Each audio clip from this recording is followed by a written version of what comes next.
Foreign Centers with M4CJ, streaming music and conversations about climate from Glasgow, COP26. We've got a segment here of rock and blues, starting with the Brazilian-based rock band Mazeiron. Hi, we are Mazeiron brand from Brazil. We are very happy to be here. Save the planet.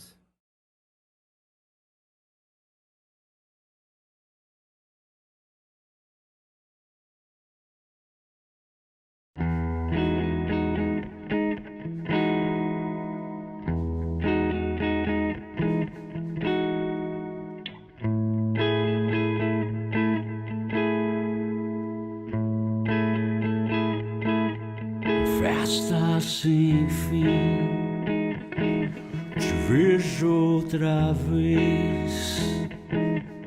Talvez quero estar com você. Ela chega e diz: você show e me faz muito bem. Eu quero ser o melhor. E o meu também. Anytime.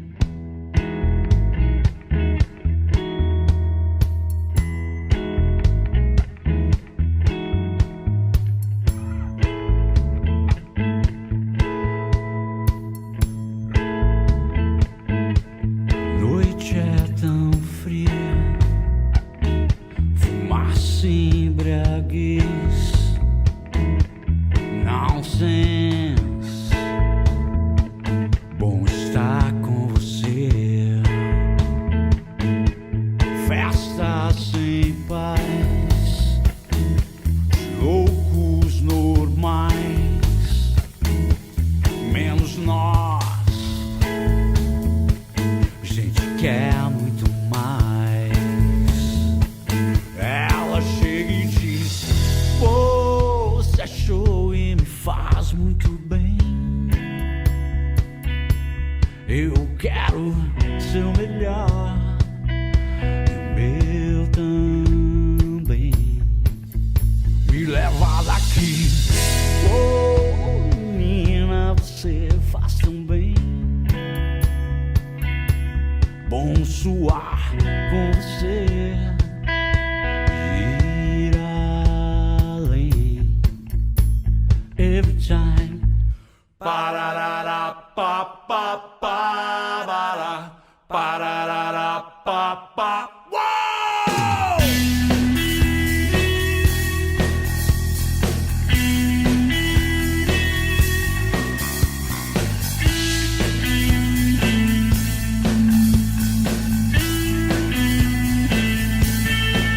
Você disse: uau, bom te encontrar. Já tô muito doida, vamos dançar. Eu não nego, eu te levo. Nossos olhos cruzam, só olhar. Depois rola um beijo de arrepiar. Eu não nego, eu me entrego. Ela chega e diz: você show e me faz muito bem. Eu quero ser o melhor. E o meu também. Me leva daqui. Oh, menina, você faz tão bem. Bom suar com você. Ir além. Every time.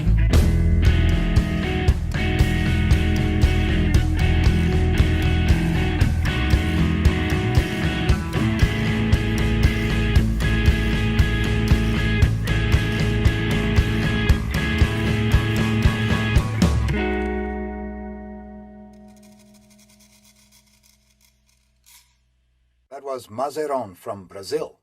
Now we're going to hear a very fine blues guitarist from Nepal, Ashish Dangol, with Unconditional Love.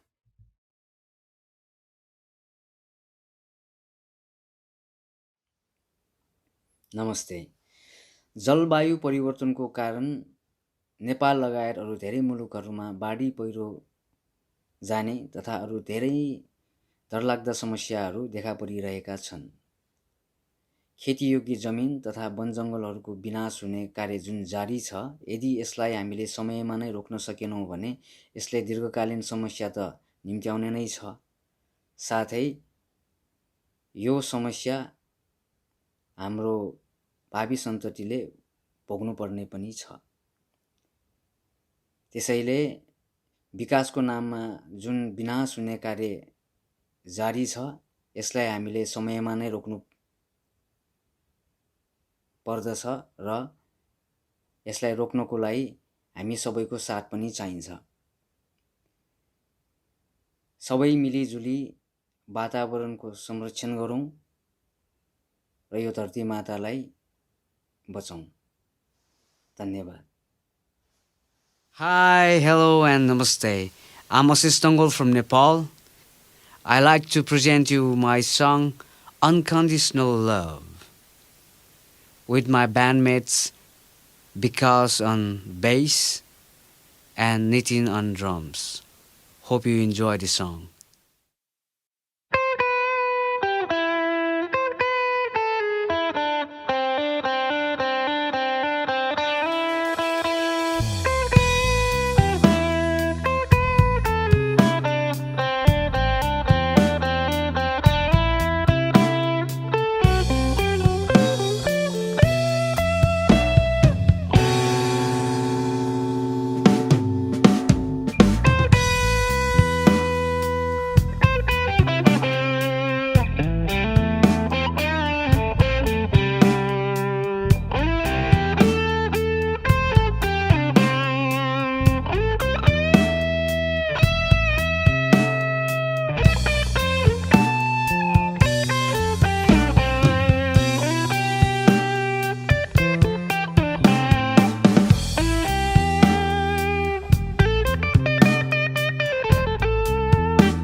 That was Ashish Dangal from Nepal, a fine and expressive blues guitarist.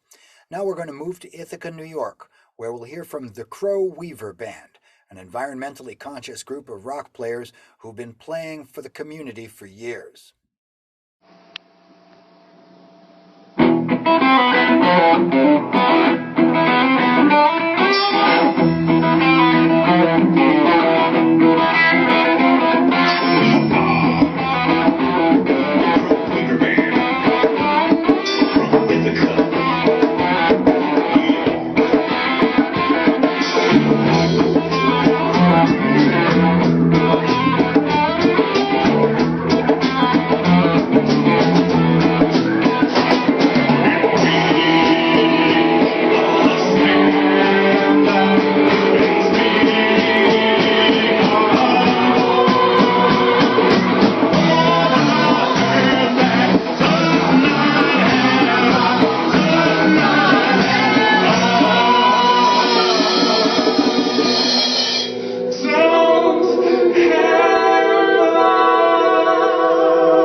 The Crow Weaver Band from Ithaca, New York. Now to Cambridge, Massachusetts, and Andrew Scandal.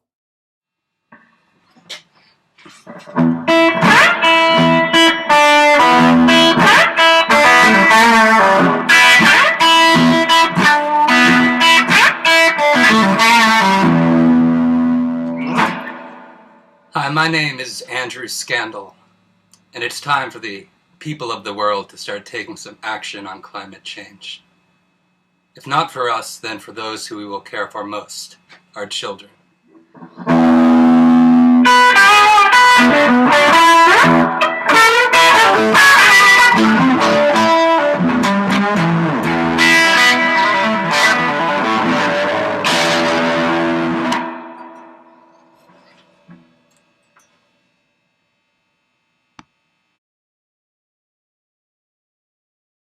Some solo rock guitar styles from Andrew Scandal. Now we're going to move to Shillong in the upper northeast part of India, where we'll hear from Rudy Wallang and his band Soulmate, featuring the terrific vocalist Tipriti Karbangar. And they do Hole in Your Soul.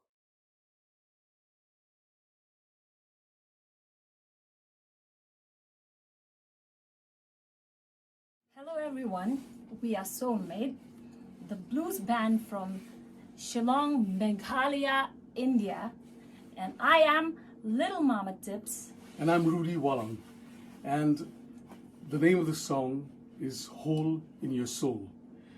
Well, we chose the song specifically because it relates to what has happened here in the recent past in Meghalaya with regards to coal mining, illegal coal mining, and we all know that the whole world is going through a lot of changes where climate is concerned, and we would really appreciate it if you all take notice of this and in your own little way try and save our beautiful Mother Nature. And as of now, please stay safe and take care. God bless. Bye-bye. Peace.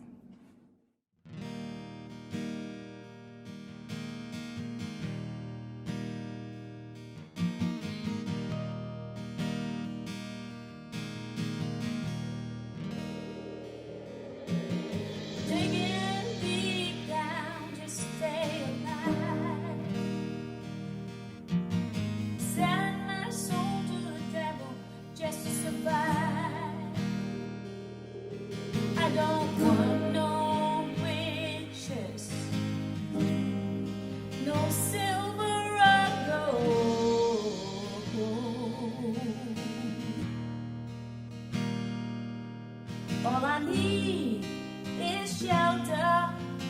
from the rain, heat, and cold.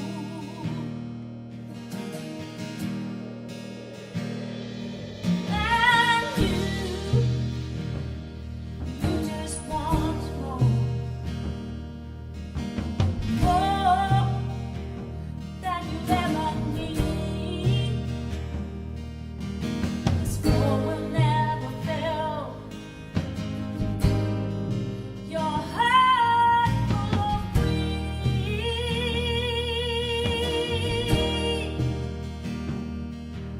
'cause it's never enough. No, it will never be.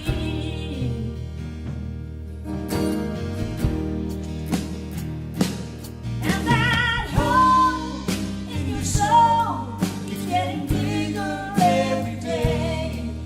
And your eyes you keep shut, hoping it will go away.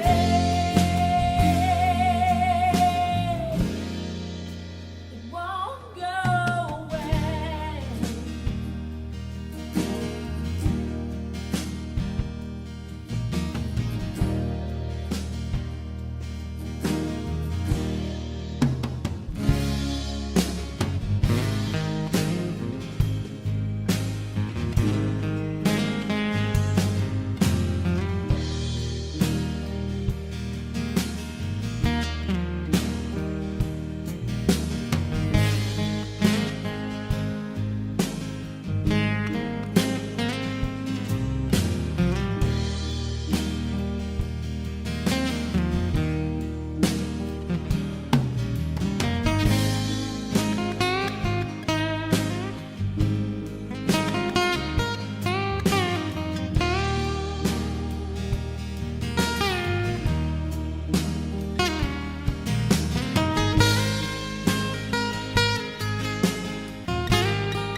More money, more power,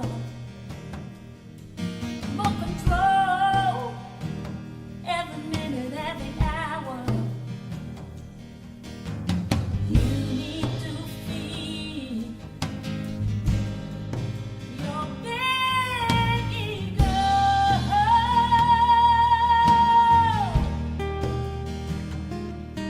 And will you ever be satisfied? You don't even know.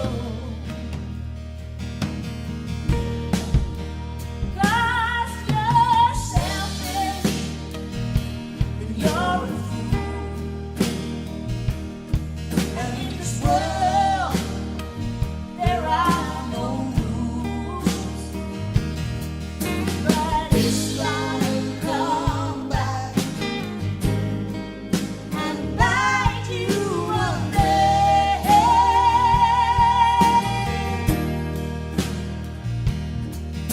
And all that false glory could be taken away.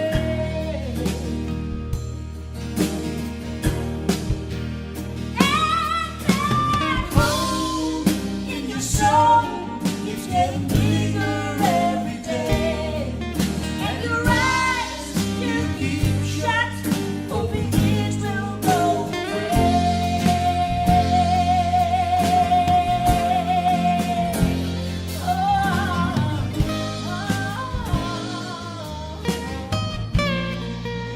It won't go away.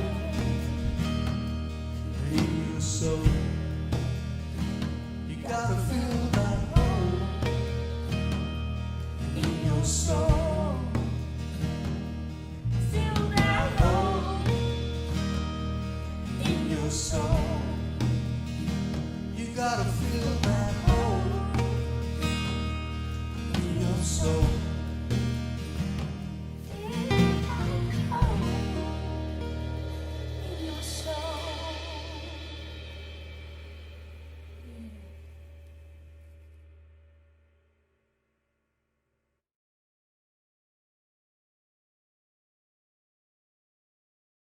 Hole in Your Soul from Soulmate, a band based in Shillong in Meghalaya in India. Next, we're going to go to Mississippi and hear from Watermelon Slim and his band in a song called Black Water.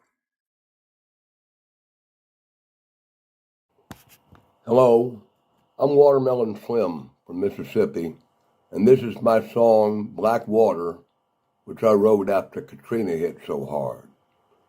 Now it's more than a decade later, and we're just recovering from Hurricane Ida. Climate change is real and dangerous, people. There's no more time to waste. Peace out. I want to do this song. We were down around the country, running around the week of Katrina.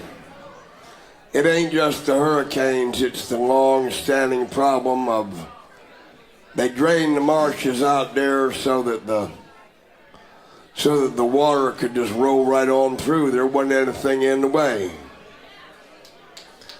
And I'm going to tell you this. If the United States government has $2-something billion a week to spend on a war in Iraq and threaten Iran, by God, it's got $2 billion something to spend on the Gulf Coast of the United States of America. Damn right. And that's all I got to say about that.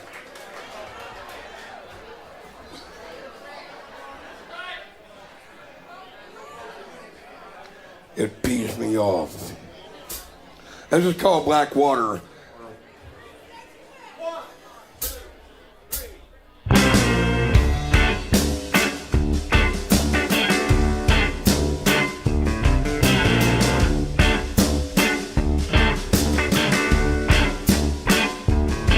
You know I'm swimming in black water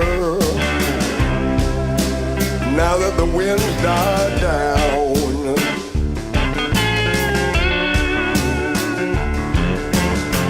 Swimming in black water now that the wind's died down.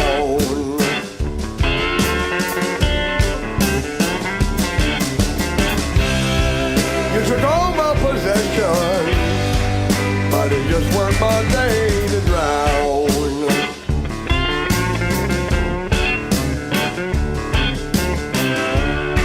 I got friends in Lafayette getting ready for the next big blow.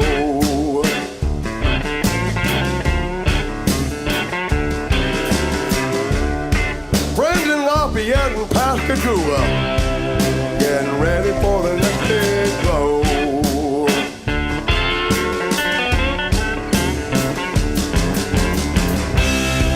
But we never will forget from Mobile up to Tupelo.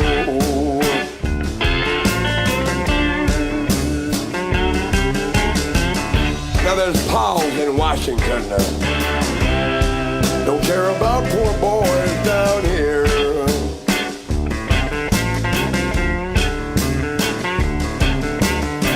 Congressmen, senators, presidents don't care about poor boys down here.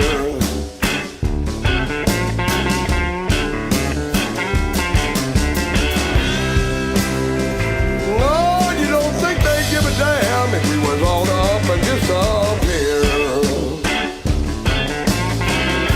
Feel the power of the wind.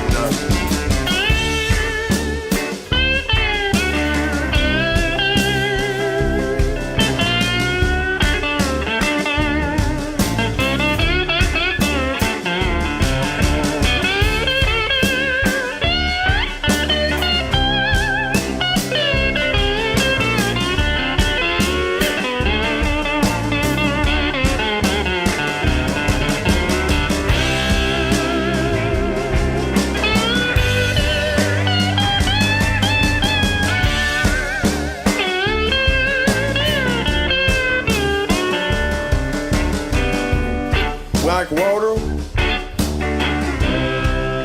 please let me rest my head.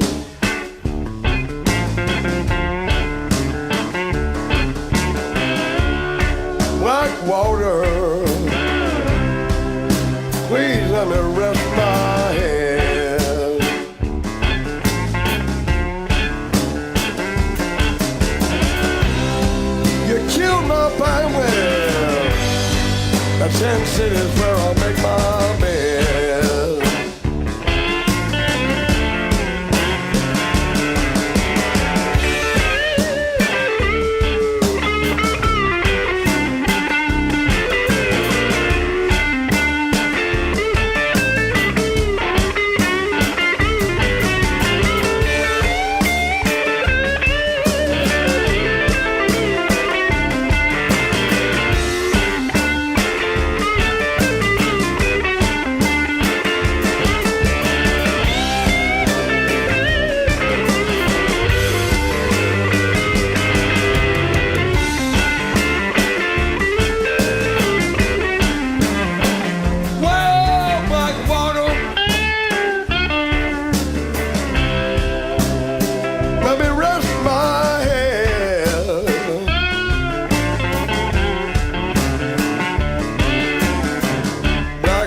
Black water.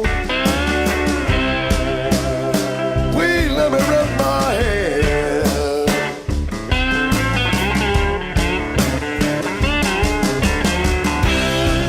You take everything I own, everywhere I know. Got 10 cities where I make my bed. Down in Houston, Texas.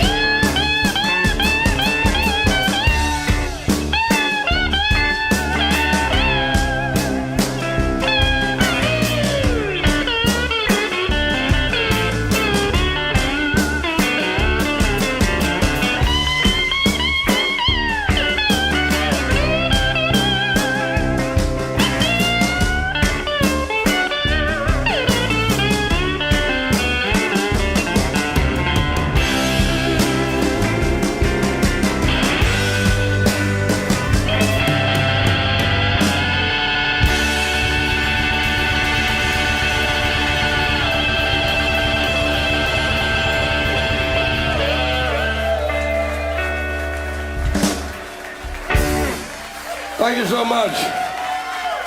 Thank you very much.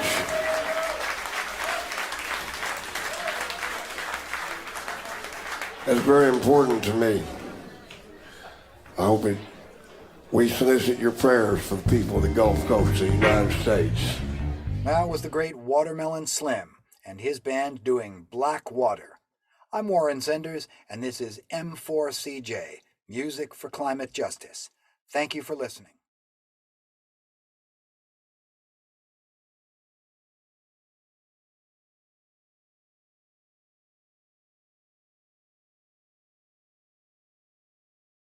Hi everybody, this is Warren Senders for Music for Climate Justice, M4CJ, streaming music and conversation on climate change at Glasgow COP26. In this segment, we'll hear lots of great string music, mostly driven by guitars, but with some performances by two Iranian musicians, Nima Jan Mohammadi on the oud and Saleh Mirsaidi on the setar. Leading off with a young musician from Mumbai, Devnik Dutta, and his composition Fallout. Hey everyone, my name is Devnik. I'm a guitar player and a music composer based out of Mumbai, India. The song that you're about to see is called Fallout, and this is the first song that I ever wrote. I hope you guys enjoy it.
we are not leaving a habitable environment for our children, our grandchildren, or the generations after that. We are hearing about climate change now more than we've ever had. We are standing on a cliff here. There may not be a way back. Now is the time when we can make a change, we can make a difference. I hope you all support this cause, and I hope you all take climate change seriously. Thank you. 1. Devnik Dutta from Mumbai with his piece Fallout. We'll move on to hear two short pieces, the first from Laws Rustin in Worcestershire, England, and the second from Lou Natal, a film composer in Toronto, Canada.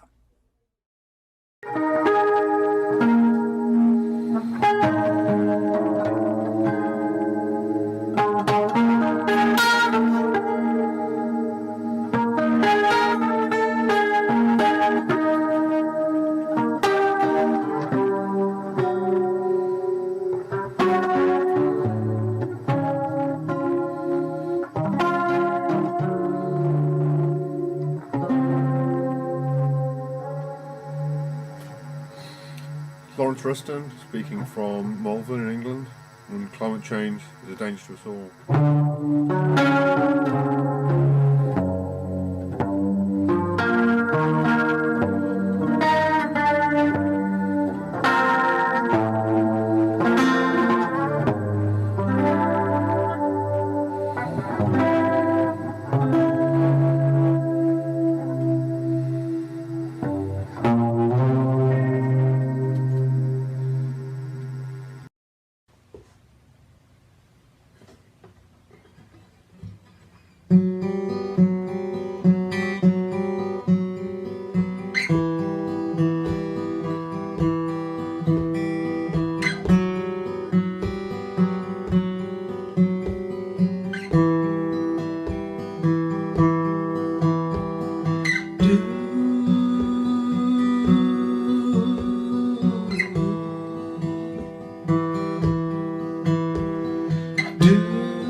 Hi, my name is Lou.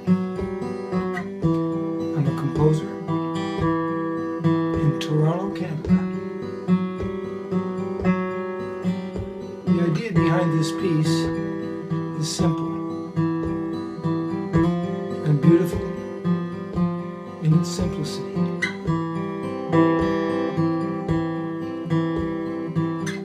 The idea behind saving our Earth is the same. We just need to do it.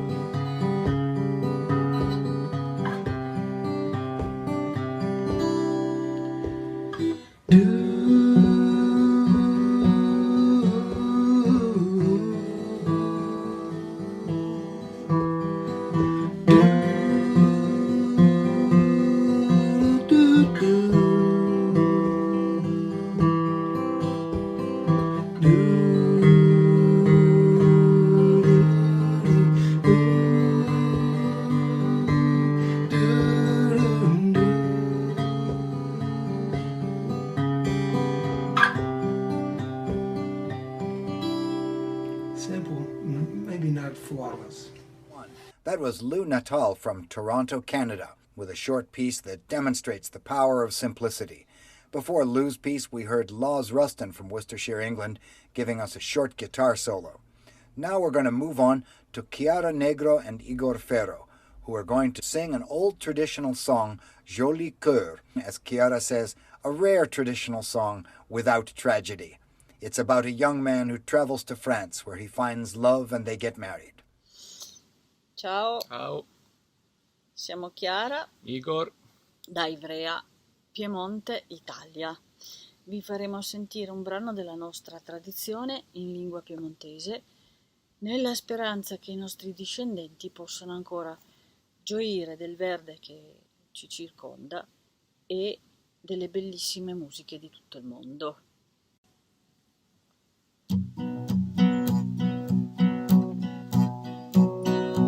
Dime un po' bel galant, bel giù, tua se bin cammina, cammina su ver la Francia, tua è la mia speranza, tua è meso di cœur, tua è meso di cœur, bel galant alle riva in Francia, stava in piazza Spasige, a se scontra una francese che parlava la piemontese.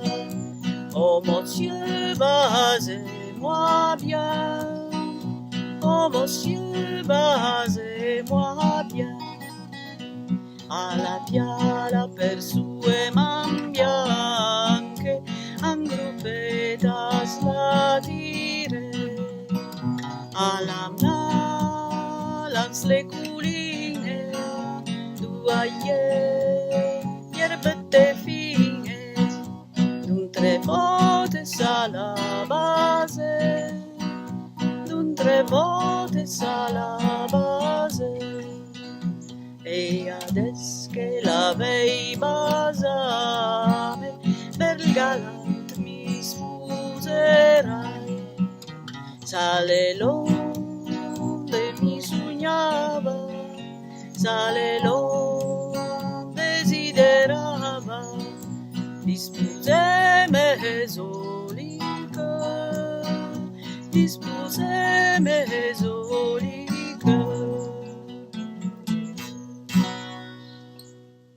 Chiara Negro and Igor Ferro, with two guitars and voices singing Joli Coeur, a beautiful traditional song about a young man who travels to France, finds love, and gets married. Now we're going to hear from a brother and sister team, Ben and Sally Taylor of Martha's Vineyard, Massachusetts in the United States, singing an original song of their own.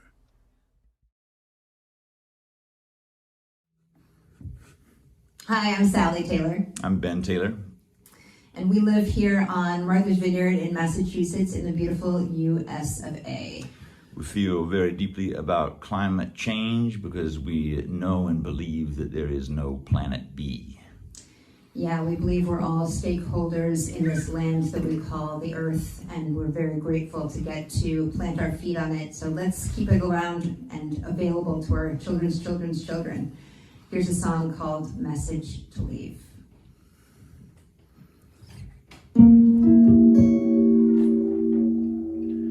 You big baby, what can I do to make you believe?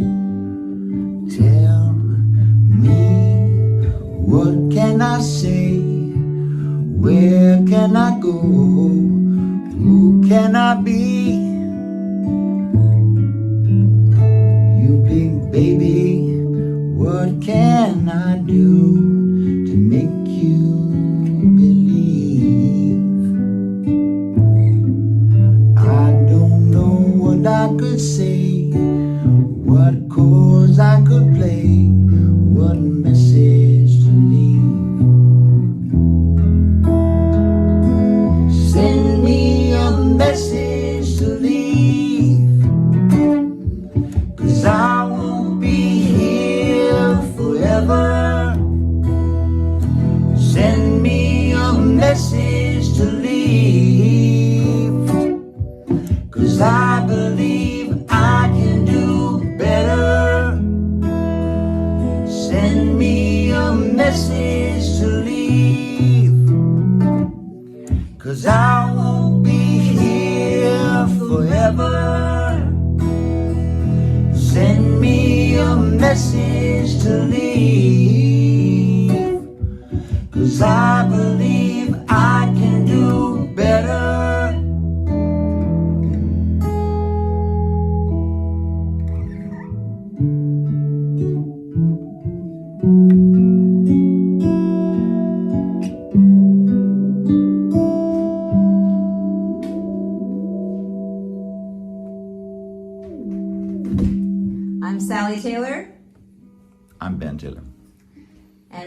you live from Martha's Vineyard Island. Thanks for listening and for supporting climate justice. God bless America.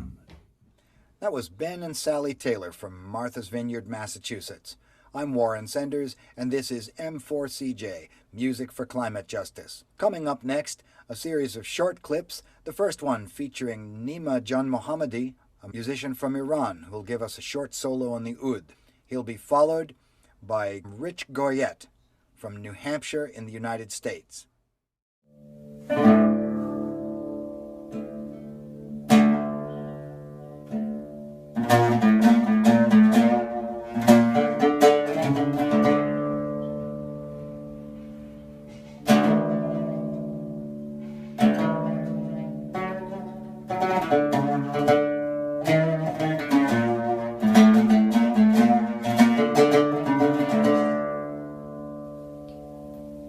Hi, I'm Nima Janmohammadi. I'm from Iran and I'm sending this video from Boston. Climate change is a danger to us all. Time to take action.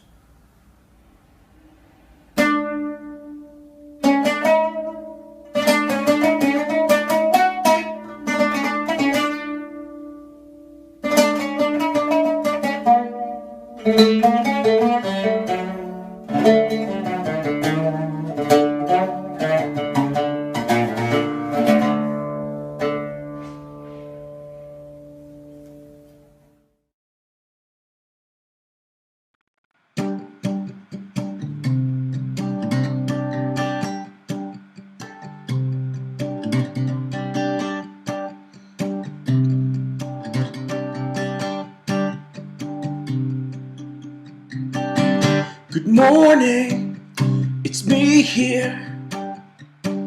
It's time to start your day. Get on your way. The sun shines, the birds sing.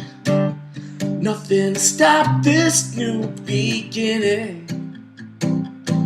Get on your way. Hi, my name is Rich Goyette.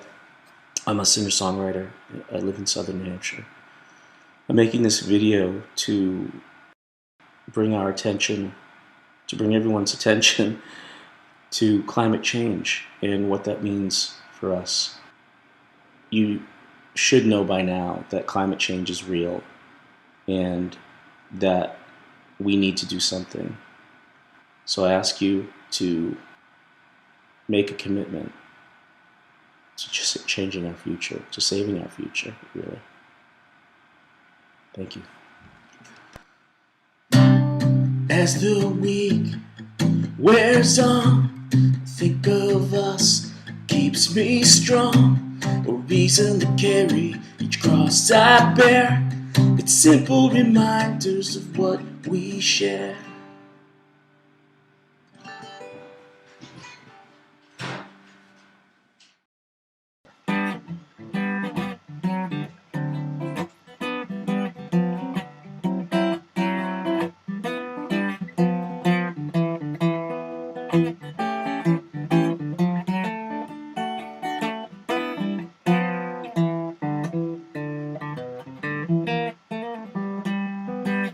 Hi, I'm Bob from Westford, Massachusetts, and it's time to get serious about climate change.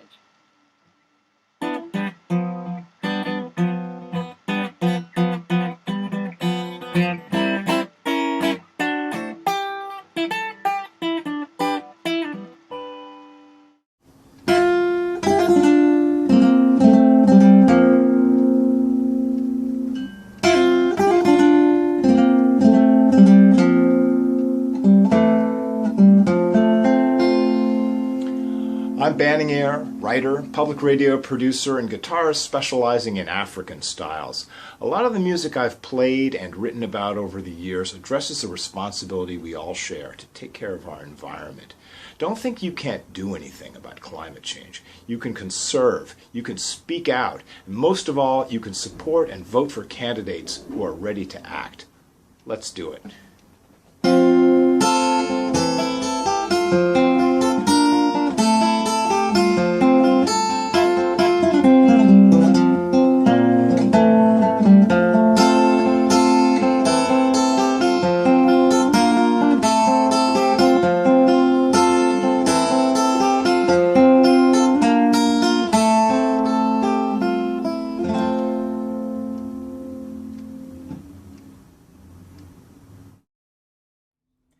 We just heard a series of short pieces. First, Nima John Mohammadi's Oud Solo, a song from Rich Goyette of Peterborough, New Hampshire, some fine guitar picking from Bob Chidlaw of Westboro, Massachusetts, and some Afro-pop-style guitar playing from Banning Air. Coming up next, Lorraine and Bennett Hammond, doing their original Jonah's Dream. Hello, my name is Lorraine Lee Hammond.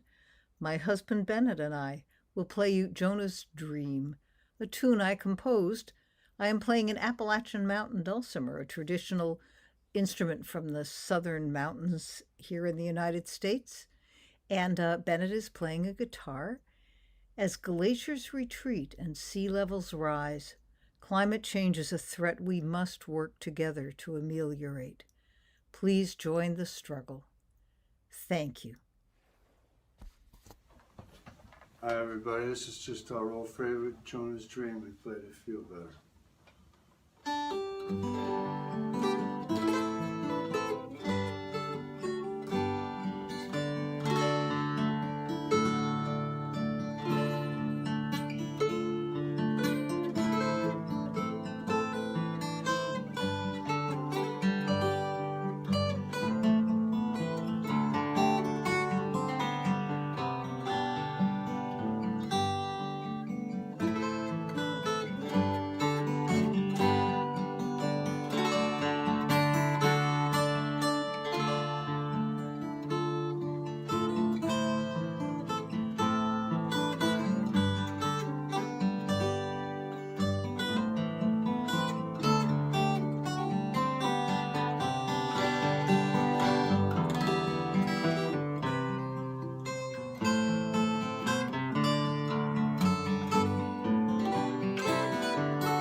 That was Jonah's Dream by Lorraine and Bennett Hammond, two of the great American folk musicians of the present day.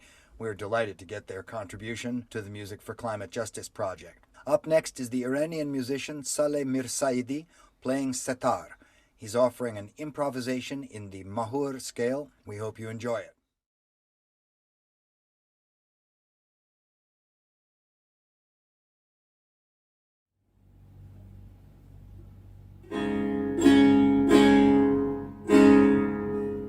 Hello, my name is Saleh.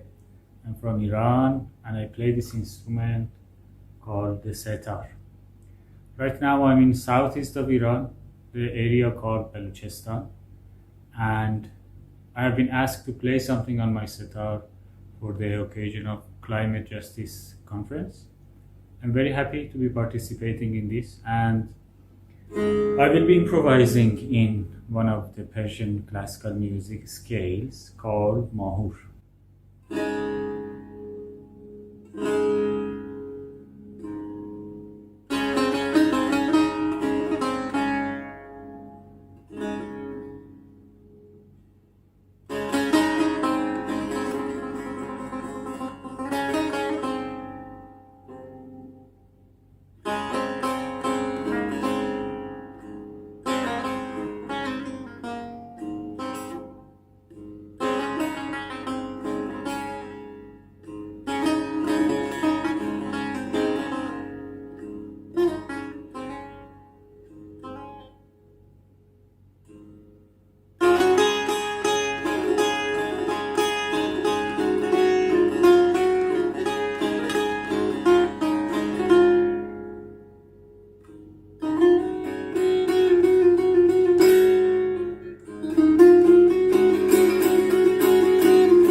Nowadays, almost everywhere in our planet, we are suffering from the problems caused by the global climate change. In Iran itself, the problem is intense and we are having dryness all around Iran for the last few decades. Also, we've had floods last few years, heavy floods, which has been devastating. And I think all around the world, the situation is almost the same. So I hope and I wish for a day where we act more responsibly and we all feel committed to do something for our planet, to save it, because we are living in it and the generations coming after us are going to also live on this. Thank you. Saleh Mirsaidi, an improvisation in Mahur on the setar. This is Warren Senders, M4CJ, reminding you, as we always do, that the world's musical heritage depends on finding a strong and meaningful climate agreement coming out of Glasgow COP26. Thank you for listening. We're glad you enjoy the music.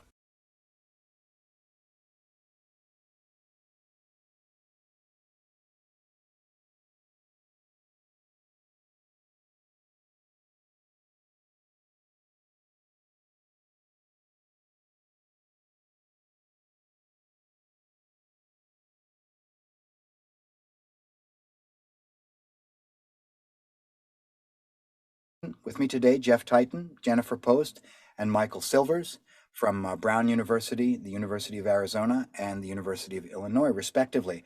Why don't we start with Jeff? Tell me a little bit about what you're thinking about. Well, I was really excited when you proposed all of this, Warren, and to talk about climate change and to talk about the impact of climate change on the species of the world, all the living beings of the world. We need to ask the question broadly, what is the music of the world, and think in terms of music as just kind of a special case of the larger category sound. We can talk about or think about the music of animals, or the music of the wind, or the music of glaciers, for instance. And I don't think it's stretching it too much to think in those terms. And of course, the notion of music is something that we human beings have, but we have no idea what bats and cheetahs might think about what the sounds are, whether they're music or not. So if we think about music in a larger sense as sounds, I was thinking about the impact of music of the bees on the world of flowers, and how bees are being endangered by climate change. The warmer weather is stressing the bees and making it more difficult for them, and killing them off. And of course, there are scientific studies about that. There was a study at the University of Ottawa. There was a study published about how bees are compressed, how the range of bees, the range where they are geographically, is compressed. But bees are fascinating in that the music that they make actually pollinates flowers, certain kinds of flowers. The flowers in the nightshade family, like potatoes and blueberries, which are here in the state of Maine, a very important crop. And tomatoes get pollinated by bees that vibrate and then open the flowers up. Actually, they open up the anthers, which are closed up, and they contain the pollen.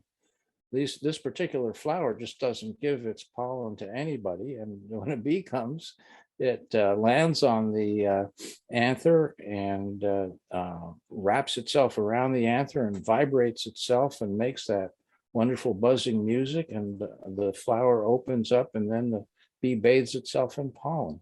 So the music of the bees is what pollinates your tomatoes and pollinates your potatoes. And bees do a lot more than just provide that pollination. We know that they provide honey and other kinds of things for human beings, but they provide a lot of things for themselves as well. So that's where my thoughts went. Now, Jeff, I know you had sent me some links to some different musical examples that are available on YouTube. Can you tell us a little bit about the different links that you sent? I'm going to put them up on the screen so people who are watching this can take a moment out and go and check out these links. These aren't things to which we hold licensing rights, so we can't play them as part of this video, but I'd love for people to go and check them out. Well, I hope folks would do that. Sonication is the technical name for what is called buzz pollination. There's a link to a wonderful video that was produced by KQED out in San Francisco on buzz pollination, and it's only a few minutes long, and it shows the bees doing it. I think folks would really enjoy looking at that. And then there are a couple of others. There's a lot of folks are familiar with the music by Rimsky-Korsakov, The Flight of the Bumblebee.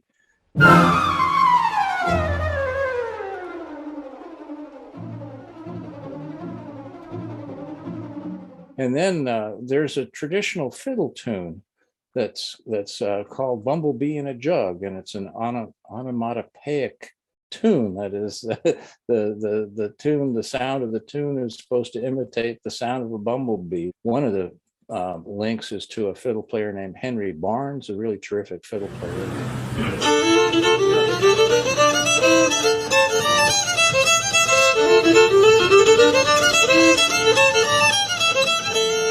So I would love for people to look at all three of these clips if they had a chance, and learn more about the bees and their influence, and why climate change is so a horrible kind of a thing for bees, and for the music of the bees, and of course for people as well. We depend on bees, and bees depend on us. I know in the Hindustani music tradition that I've studied for many years, there is a whole textual genre of songs which reference the black bumblebee, and the songs reference the sound of the bees, and they use this wonderful word gunj, and sometimes the singers will draw out the word gunj, and it will create this wonderful evocative sound world inside the buzzing of the tambura. Oh, that's wonderful. And did they sing it solo, or are there choruses of gunj, or? No, it's a solo idiom. So. And what happens when the bees hear the music? Do they gunj back? I wish I knew the answer to that question. Well, you know, we do sing back to the birds. I'm not sure that they quite understand us, but then we don't understand them either. So, you know. Well, as I think you know, as I mentioned to you, we do have as another one of our interview subjects, David Rothenberg, who does interspecies music, and he'll be talking about the work he's done with insect populations and bird populations and whales. Yes, he wrote that wonderful book called Bug Music. His videos are quite remarkable. And we met him, or at least I did. I think some of the rest of us did, at the Ecomusicology conference in Asheville about 6 years or so ago. Nice fellow, really nice fellow.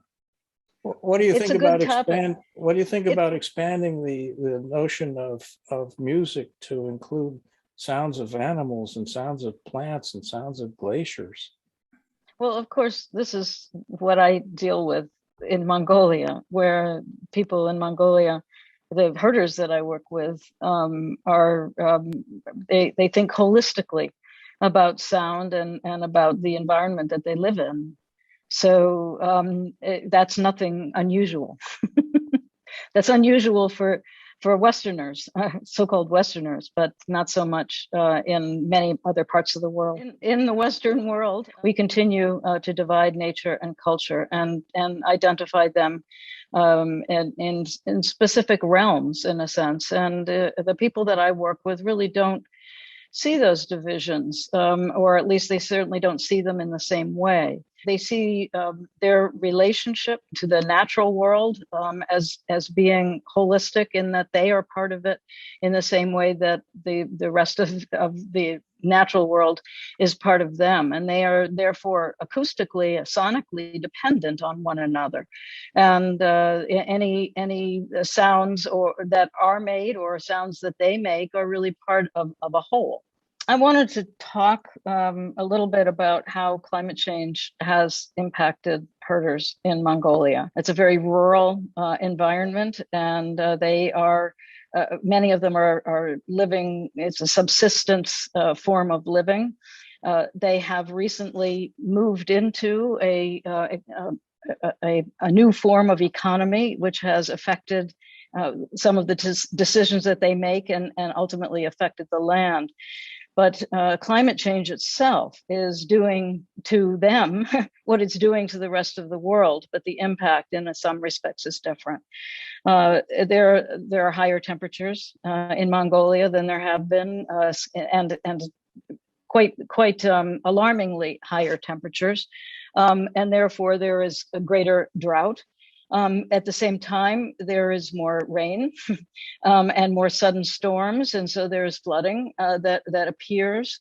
There are higher winds that are taking place, and displacement, for example, of soils as a result of high winds and intense dust storms, as you can imagine, in the Gobi Desert. And, you know, we can read about these events, but then you have to think about what it's like to live these events and live them, living in a tent, living in a felt yurt, and having to manage your whole life way around such extreme events.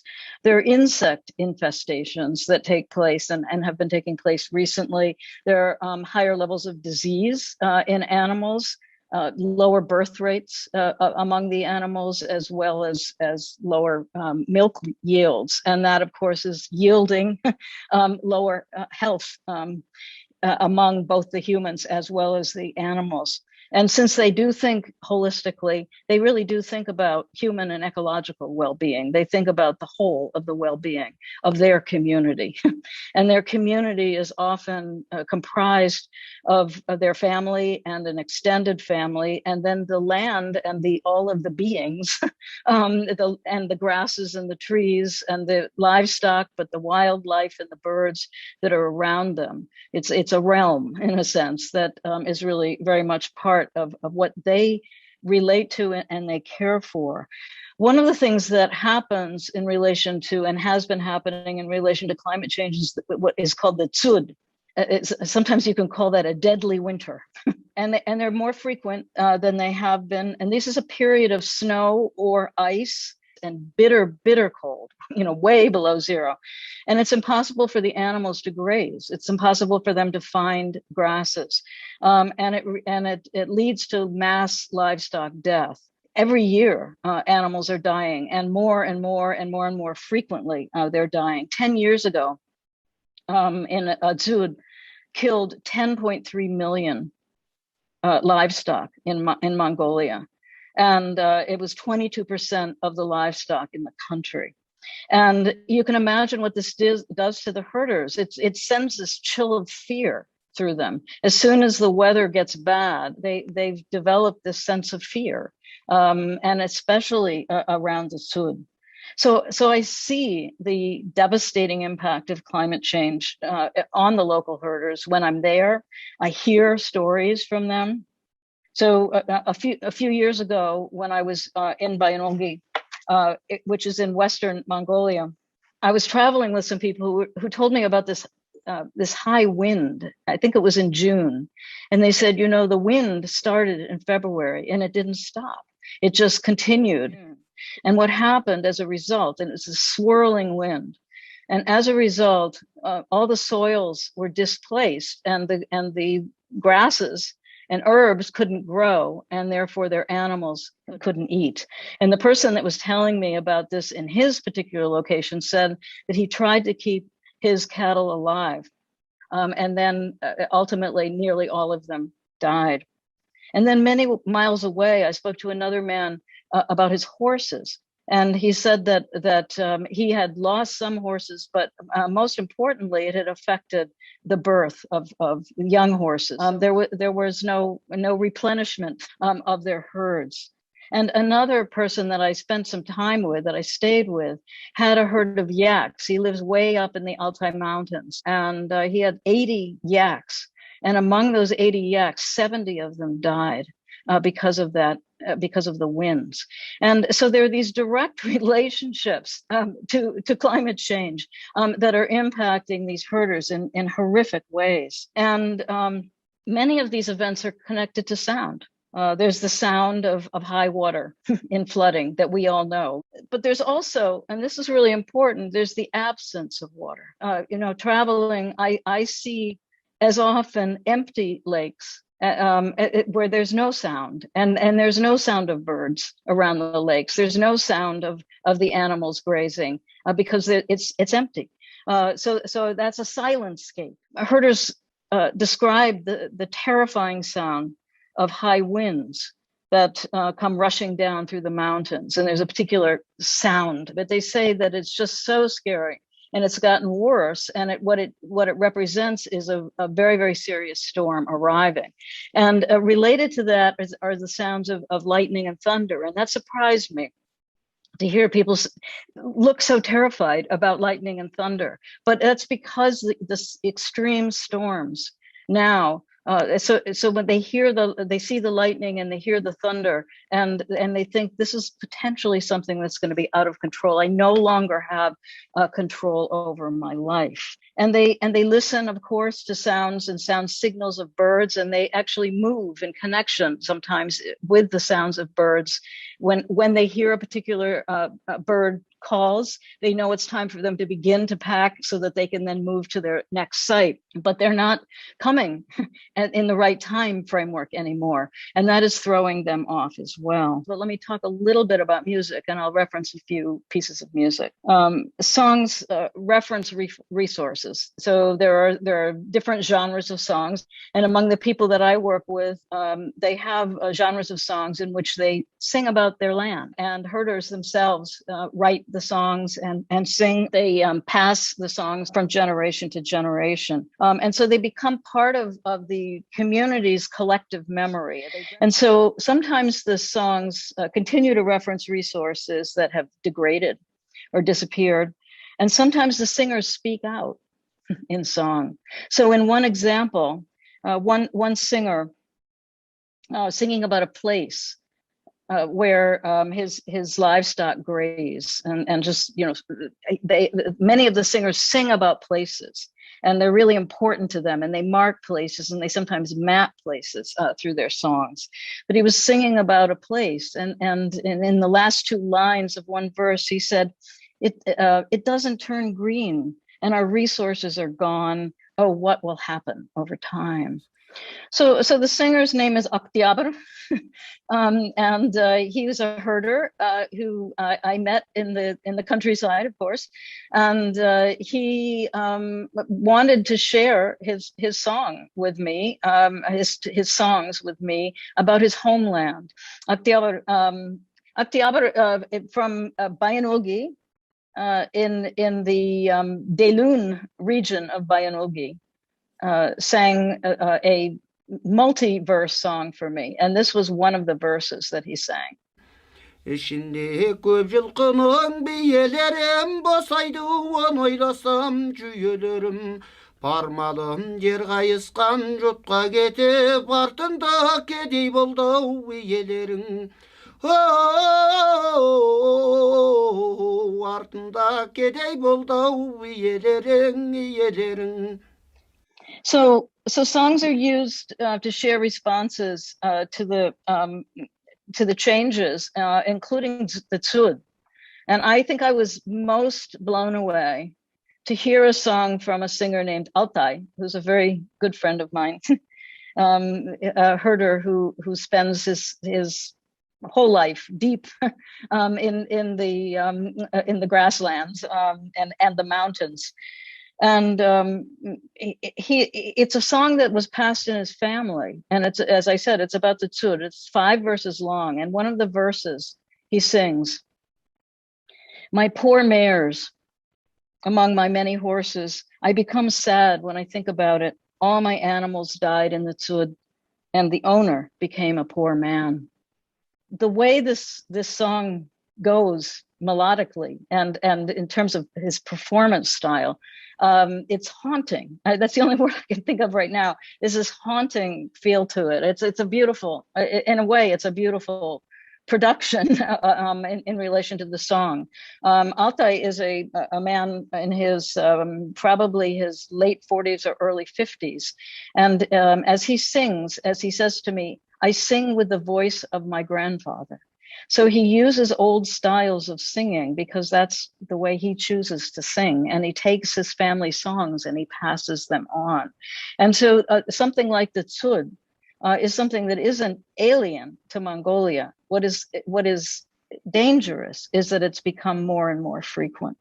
And so this song takes on different kinds of meanings as we move into this era, when it's the fear rather than just the preparing it. That's the second song.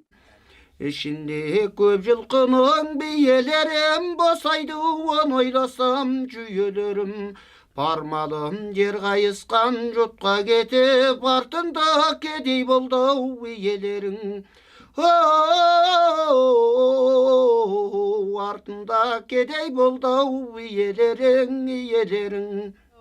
I just wanted to bring up the other really important point in relation to the singing. It's not only the singing of a concern or mourning the loss, but it's also singing together, singing in community. So in a way, it's kind of a surprising musical response to climate change. At a time when there's palpable fear in the Tsud, of the Tsud, and of these unpredictable events, the herders still hold these neighboring events, and they celebrate, their life cycle events in gatherings where they sing together. And in these gatherings, they strategize and they share information and they share songs. And they pass a dombra, the musical instrument that accompanies their songs, around the ger, or the tent that they live in. They mostly depict very healthy landscapes when they sing these songs. And as I see this reminds them of their shared values, and they promote actions to work together to support the health and the well-being of their communities. So I see this as strategic. So I have actually two examples. One of them is from another dear friend, Japar, who sang this great song from an old singer named Imash Khan from the early part of the 20th century. And I'm going to read you the lyrics of some of it. It's many, many, many verses. My high misty mountains have fertile grasses. Flocks of snowcock live in its hills. Its brown bear trudges, its black marmot scuttles, its brown fox barks when you are on its slopes. Its wolf is cautious, its gray rabbit hops, its wandering deer are free to grow and mature. Its argali lives in the peaks, moving from mountain to mountain. Its lynx and wildcat live on white wormwood. Its partridge and great bustard survive in the same land. Even birds are at home in this wide land. The partridge plays here. Its small owl and cuckoo pass by. Its swan and goose return again to the land of the Altai. So this is Japar, who has chosen to pass Imash Khan's song on in a social setting, reminding everybody of the lush landscape that frankly is no longer there. But they enjoy hearing this and remembering it, and they identify themselves. That is part of their identity. In my experience working with these herders, many of the herders that I've worked with, or some of the herders that I've worked with, have given up. They've become so frustrated by the experience. They have left, and they've gone to the city to try to find work, which of course is very hard, and they lose those songs because they don't have relevance. So the songs that are created within this environment, when they're no longer relevant, they don't remain. They're remnants of them, but they're not actively performed.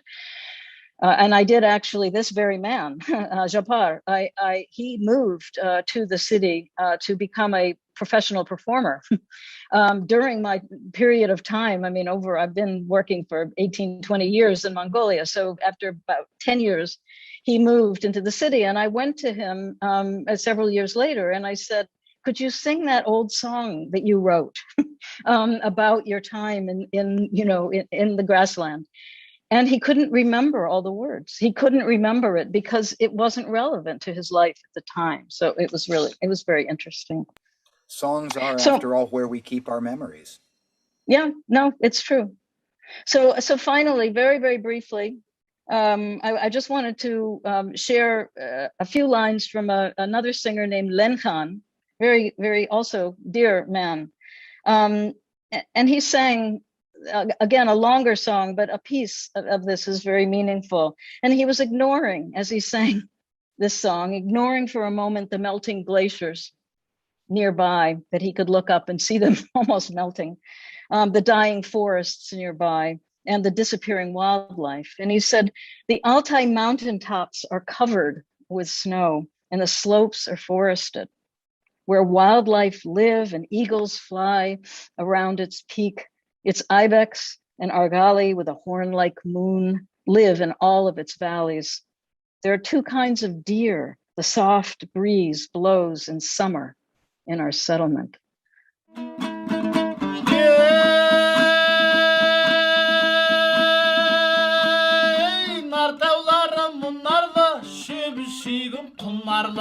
Ұшырасың төсінен үйірімен ұларды, қоңырайы барбаңдап, қара суыр тарбаңдап, ор түлкісі жортады. And so this is a comforting piece. And I think that music plays a really, really important role in comforting and in strategizing. Yes, complaining to some extent. Yes, informing. And mourning even. But I think the role that it plays in comforting is really important. They're so true, really, for all of us, in that music provides an avenue into kinds of nostalgia for places that we've always wanted to be, or places that we were once, and things that we hold dear to ourselves. But it is certainly true that as music forms a kind of collective memory, then as our circumstances change, that music will shift and morph around, and we lose a lot of songs that way. Michael Silvers, tell us something about your work and where it's taken you and the kinds of things that you've heard. Yeah, so I started doing research in the northeast region of Brazil in 2008 on the relationship between music and drought in that particular region of Brazil. The reason my focus was on drought is because that is a perennial concern in that particular place. The semi-arid region of Brazil, known as the Sertão, is known for its cyclical droughts. And because of climate change, the drought flood cycle. Yeah, so I've been researching the relationship between music and drought in northeastern Brazil since 2007. A project that really started because drought is part of the sort of the narrative of this place, of this part of the world. And although my work isn't primarily related to climate change, I've nevertheless seen the intensifying of droughts and the intensification of the drought flood cycle in this part of Brazil. And I've seen some concrete consequences of climate change on traditional musical culture and popular musical culture in this part of the world. But I've been thinking about Jennifer's comment before about the silent scape. And it seems to me like I've been thinking recently for the past couple of weeks, how do you capture through your research the sound of climate change? I've thought about how do you capture the sound of drought, and there's something there for me. That to me is a more straightforward project. But to capture the sound of climate change, I think is more challenging because I think that largely climate change sounds like silence. It sounds like the silencing of things. I mean, this is what Bernie Krause has shown us in his work. But I also think in the work of ethnomusicologists, we're also finding that the result of climate change to musical culture is one of the quieting of that. The examples that I have in my research are sort of, I don't know, second degree related to climate change. They're related to the economic effects of climate change, which then affect musicians and music makers. So I can explain some of my examples of. But before I do, I want to clarify that the people that I work with in Brazil, their primary concerns as musicians are economic ones. Largely, these are people who are impoverished, who live, very difficult lives in difficult situations. And yet I hear these people talking about climate change in relation to their work. And I've seen myself how it affects them and how it affects their work. So my first example of this is about a drought that lasted in the state of Ceará. It was the most intense drought in the Brazilian state of Ceará for 100 years.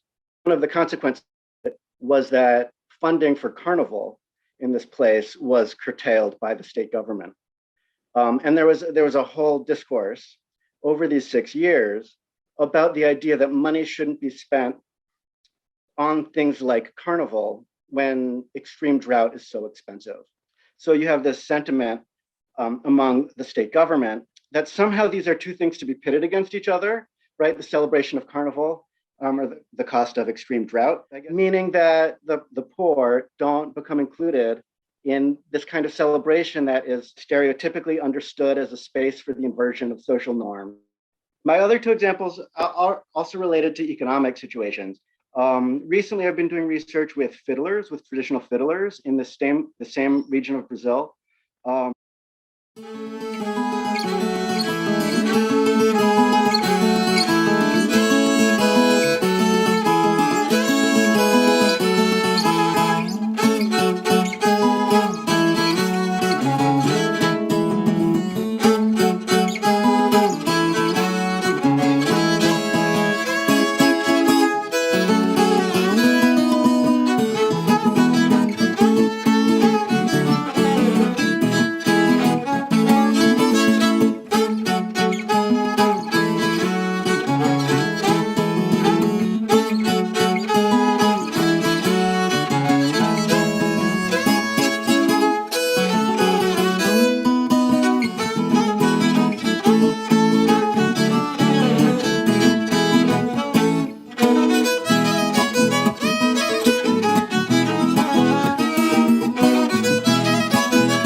And my second example, it's not a major example, but there's a luthier by the name of Mestre Totonho, who lives in a small remote village called São Felix, and he makes violins. He's trained in lutherie, making violins for classical musicians, European style violins, but he also makes traditional style fiddles, Brazilian fiddles called rabecas. What he's told me is that because of climate change, the cost of these imported woods has become very expensive for him. Yeah, my last example has to do with a dear friend of mine, a fiddler whose name is Gifreitas. And Gifreitas lives in a city called Juazeiro do Norte. And Gifreitas, for a very long time, has made the fiddles that he plays out of calabash. One of the reasons is that the calabash is an important symbol of local identity. For example, the traditional fife and drum bands are called calabash bands. There are a lot of examples. Calabash is sort of this important symbol of this place. Another reason they're affordable, and he can buy them in the downtown area in his city. And he runs a youth orchestra, and he and his students make their own fiddles out of calabash and perform them.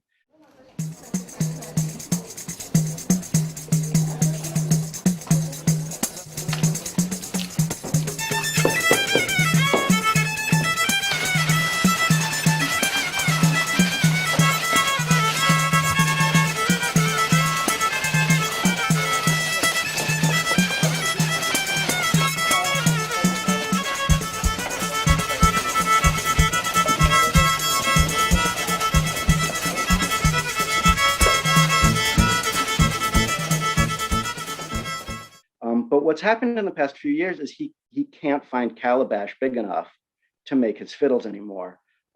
Even though the calabash vine is drought tolerant, somewhat drought resistant, extreme drought affects the size that the gourds grow. And as a result, he's now turned to making his instruments out of cardboard. For him, cardboard is locally available and affordable, right? It shares some of the characteristics that that the calabash has, but also I think there's something poetic and apropos. For me, it's a story that sort of is maybe a little bit about resilience, but also I think bleak. There's something about sort of the cardboard fiddle that to me says musical instruments at the end of the world.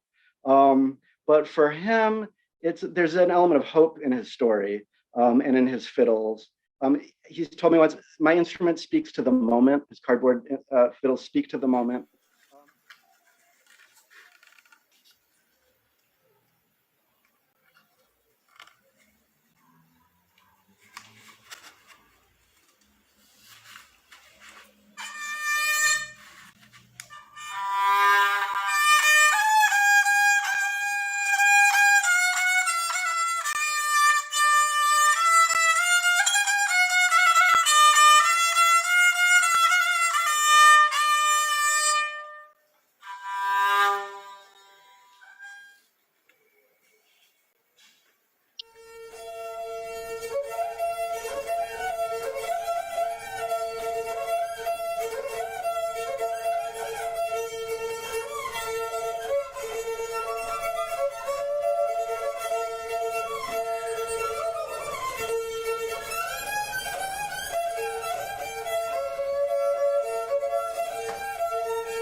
Jeff, if you had some things about the sound of climate change.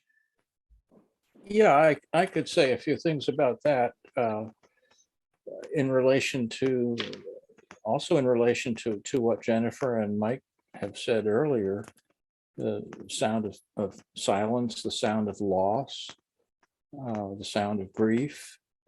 And I think that what I sent you was the song of a hermit thrush that I'd recorded about 6 years ago. That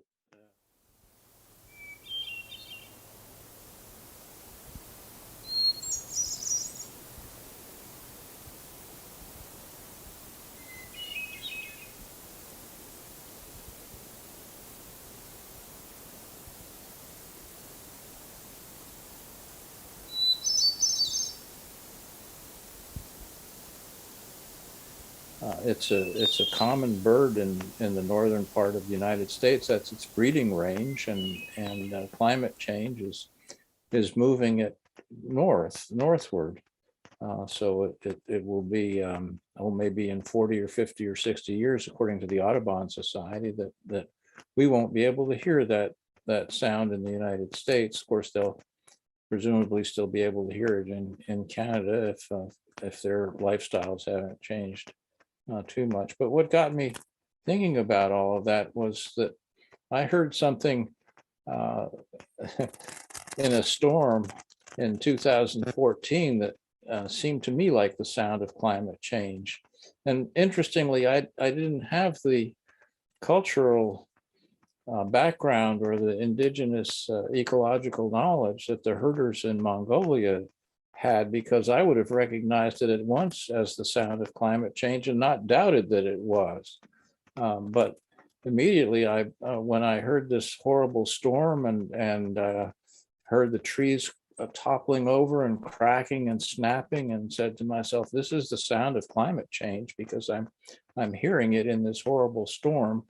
And it was a heavy snow that was falling, very wet snow, and the ground was wet from the October rains, and the snow was combined with winds that were about 40 knots or so, and the trees were bending very badly, and I heard them snapping off, and I said to myself, this has got to be the sound of climate change. Of course, we lost the power, and when you lose the power, you suddenly lose all the house sounds that you're accustomed to, and the sound of the refrigerator, the sound maybe of other appliances, and you have this wonderful eerie silence. It's actually, you can hear a lot more outside because of that. So the birds are louder at times like that. But I began immediately to doubt whether I was reading something into this, whether I was indulging in some kind of a poetic fancy, the pathetic fallacy, and thinking that nature was somehow mirroring the feelings of human beings, and I was just projecting all of this on nature. But if I were a Mongolian herder, I would not have second thoughts about this at all. I would have known exactly that this was climate change. And then during this period of silence, I heard a solo thrush that was still around. They mostly have migrated by this time, but there's still occasionally a few of them that are around and singing. And I said to myself, what a beautiful sound, and I can hear it so clearly. And then I realized that Audubon is predicting that these thrushes will be gone, and it'll be the sound of silence, at least right here. So there is something of this grief that accompanies climate change. I think that's something that we human beings will reckon with, whether it drives us into the cities as the herders are driven into the cities, or causes us to make cardboard fiddles and that sort of thing. Wonderful musical instruments can be made out of materials right at hand. You may have heard of the fiddle tune, cornstalk fiddle and a shoestring bow, and that's how folks make musical instruments. And there's nothing wrong with that. It's wonderful stuff. So anyway, that hermit thrush song is something that might be of some interest to you. As you're saying that, I realize, and I have a chance to observe this all the time,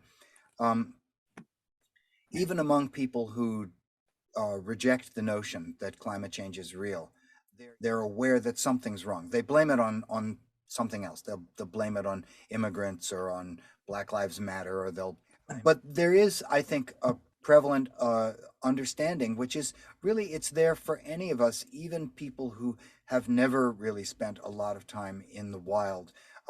There is a sense of terrible wrongness that is abroad in the land, that we are somehow detached from the basic forces of nature to which we owe our lives and our existence, and that is manifest. And of course, for people who do pay attention to it, the grief is even more intensified, I think. We all experience that. Well, I'm deeply grateful to all of you for coming in and sharing your perspective, sharing it with me, and to sharing it with everybody at the UN Climate Conference in Glasgow. Does anyone have any final words, anything that you want to say to the delegates, say to the people who are listening to this streaming worldwide? Anything that you want to say? Get serious. Get serious. I was going to say, I feel like silence is a nice place for us to end it. Silence is a nice place for us to end it. Well, Jeff Titus, Jennifer Post, Michael Silvers, thank you so much for being part of our discussion today. It's really enormously helpful, I think, to give this perspective on the fact that our natural world is transforming in these very, very dramatic ways, is already, as we see, having an impact in ways that we're only beginning to track. So thank you so much. Jeff Titus, Jennifer Post, Michael Silvers, it's been a pleasure talking with you today, and I will hope to see you all again in the future. Thank you. Thank you very much. Another figure in the area of ecomusicology is Dr. Rebecca Hope Dirksen of Indiana University. Here, she talks a bit about the work that she's doing with tree planting in Haiti. I will plant a tree, sings Haitian artist VIII, as he envisions another future for Haiti and this world that supports and nurtures life. He urges his compatriots and all of us to join him. A tree takes many years to grow to maturity from a tiny seed, as any of our efforts toward environmentally sound futures begin with a small step. But the enormity of it all can't deter us. Action now is urgent. Greetings, I am Dr. Rebecca Dirksen, a professor in the Department of Folklore and Ethnomusicology at Indiana University Bloomington. I am also a co-founder and current director of the Diverse Environmentalisms Research Team and co-PI on a Mellon Foundation Humanities Without Walls initiative titled Field to Media, Applied Ecomusicology for a Changing Climate. With and on behalf of my Haitian collaborators, I'm honored to introduce our music video, On peut planter un pied bois, or I Will Plant a Tree. Supported by Humanities Without Walls, this video was directed by Haitian filmmaker Kendi Berulus, with the text composed and performed by the artist VIII. It builds on the work of the late beloved journalist and activist Comper Philo and his decades-long campaign to plant mapu trees across Haiti. This project is about cultivating environmental activism and building communities so that they can stand tall and proud, like the great mapu.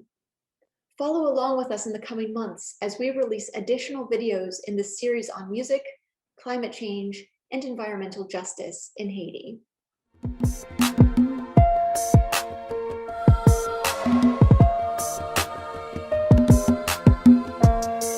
Gade noy nan bouche montagne yo, nan bouche montagne yo.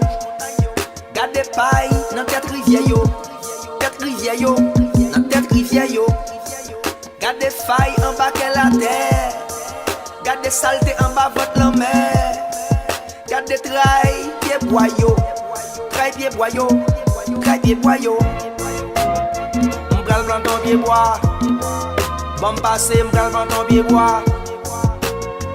M'gal blanc ton pied bois et si un jour m'da coupé youn, m'a planté toi. M'gal blanc ton pied bois, bon passé m'gal blanc ton pied bois. M'gal blanc ton pied bois et si un jour m'da coupé youn, m'a planté toi. Pour pays a pas couché, faut que nous camper tant qu'on pied mapou. Assiette carton sous table à Rio. Oh, go de plastique dans tout ego. Ouais, nan di dégagé pas péché. Maman la t'es presque séché. Boulon la t'es foiré. En nous barré soufflé. Ouais, m'gal blanc ton pied bois. Bon passé m'gal blanc ton pied bois. M'gal blanc ton pied bois et si un jour m'da coupé youn, m'a planté toi. Oui, m'gal blanc ton pied bois. Bon passé m'gal blanc ton pied bois. M'gal blanc ton pied bois et si un jour m'da coupé youn, m'a planté toi.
Dr. Rebecca Hope Dirksen from Indiana University, presenting Haitian artist VIII with the song I Will Plant a Tree, talking about the reforestation initiatives.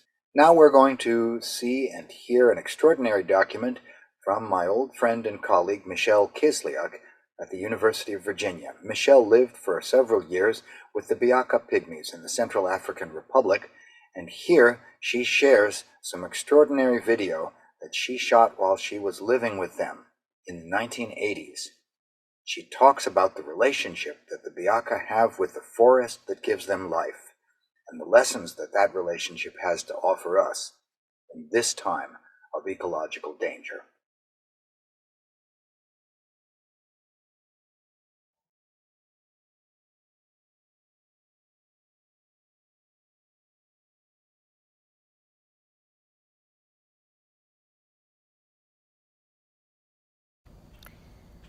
Biaka people know how to live in polyphony with nature.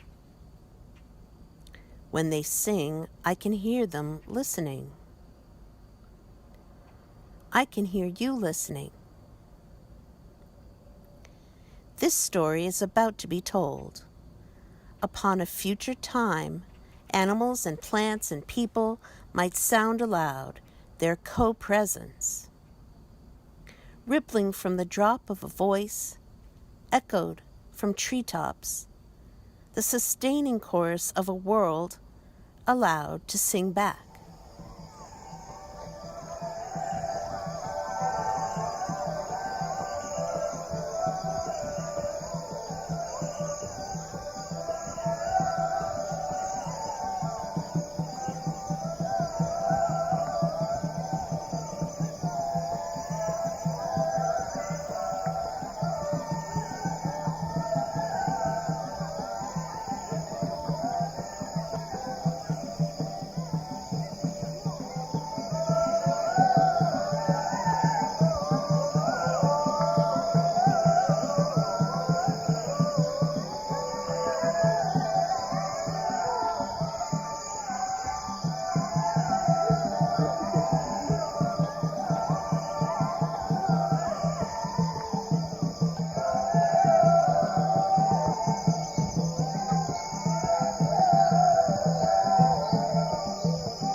I am a somebody. I am a somebody.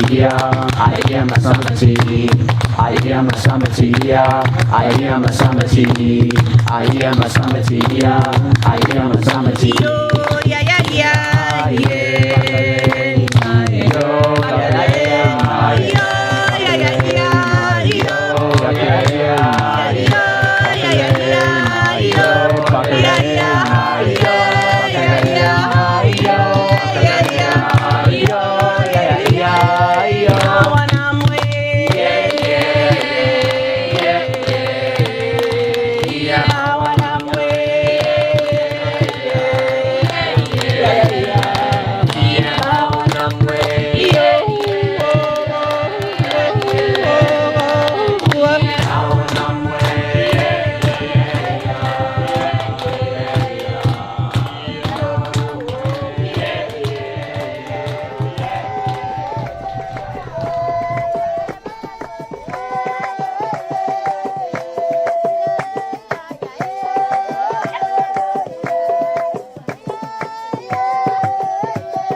Dr. Michelle Kisliak of the University of Virginia, offering us remarkable video from her time spent living in the Central African Republic with the Biaka, the forest people.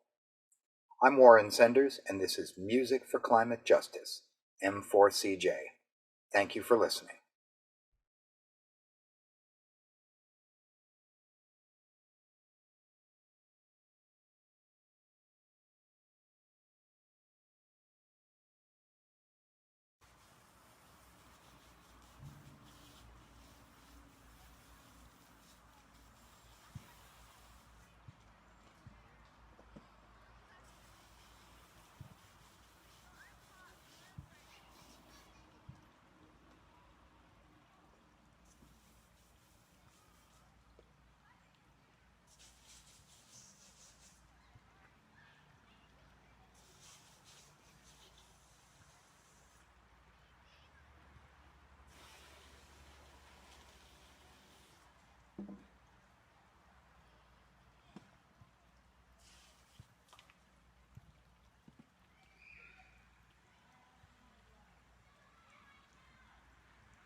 Hi everyone, I'm Vijaya Sundaram, and this is Music for Climate Justice, M4CJ for short.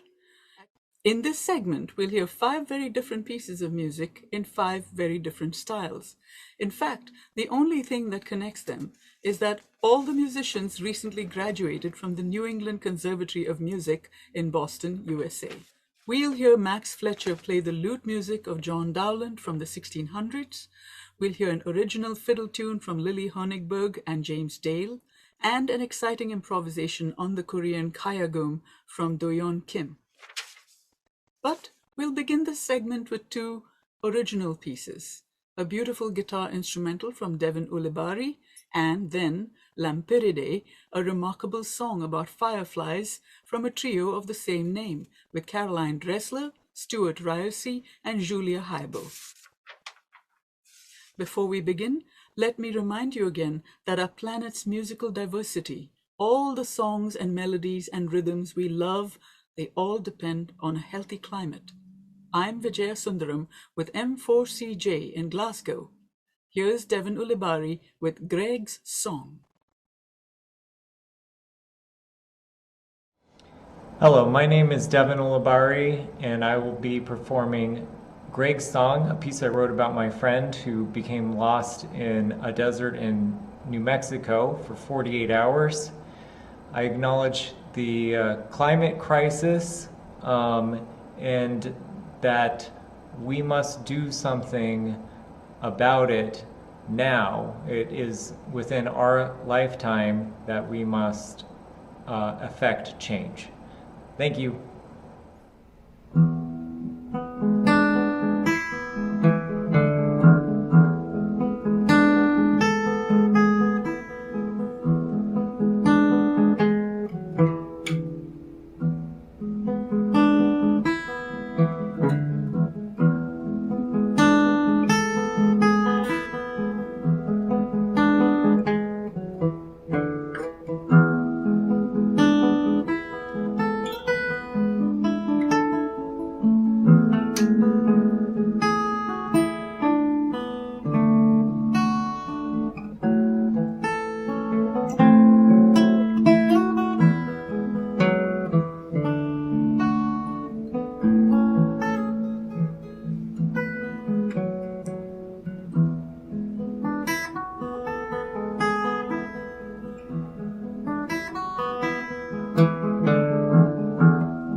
Hi, my name is Caroline Dressler, and I play with musicians Julia Heibel and Stuart Ryersey in a band called Lampyridae.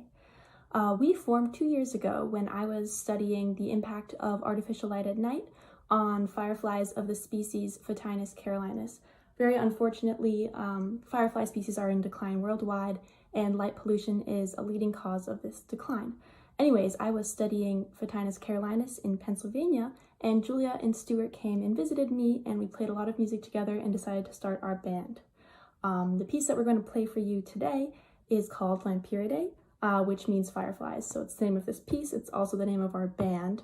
And we wrote this while sitting on a porch in Pennsylvania and watching the Photinus carolinus flash in synchrony, which is something that they do, and it's unique to that species.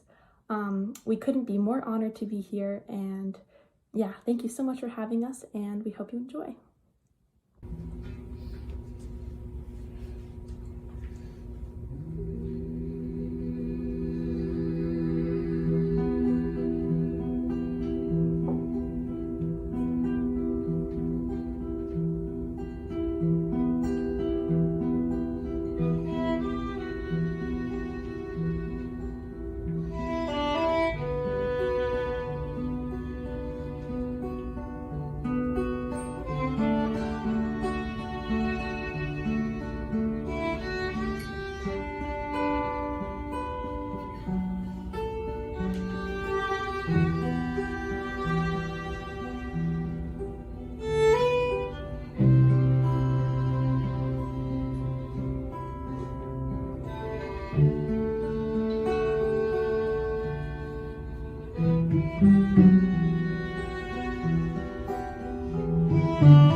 That was Lampyridae, both the song and the band.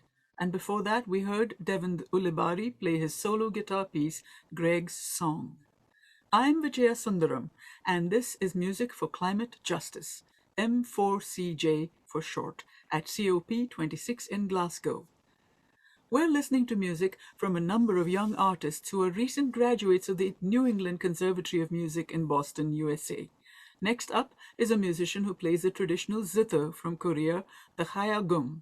Do-yeon Kim knows the traditional repertoire, but she's also a fearless and imaginative improviser, as you can hear in this performance recorded in 2019 at the Lily Pad in Cambridge, Massachusetts. Here's Do-yeon Kim on the hayagum.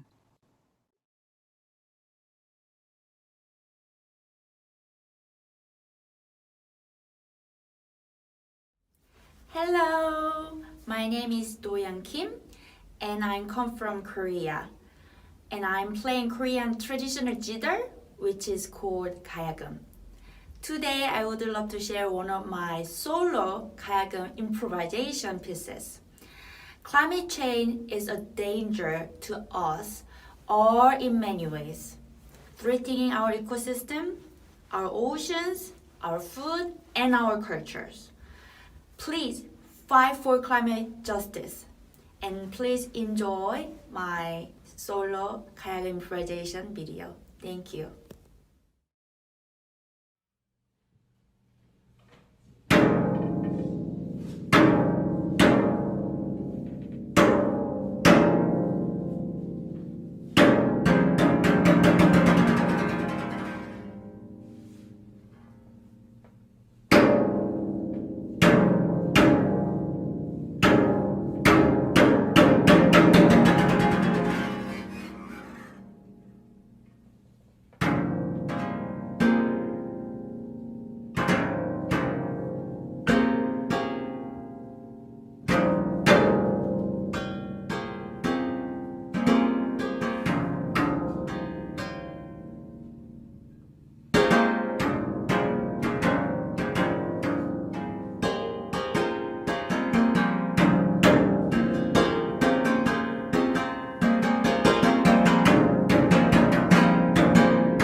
Was Do-yeon Kim on the Kayagum in an improvisation she performed in 2019 in Cambridge, Massachusetts.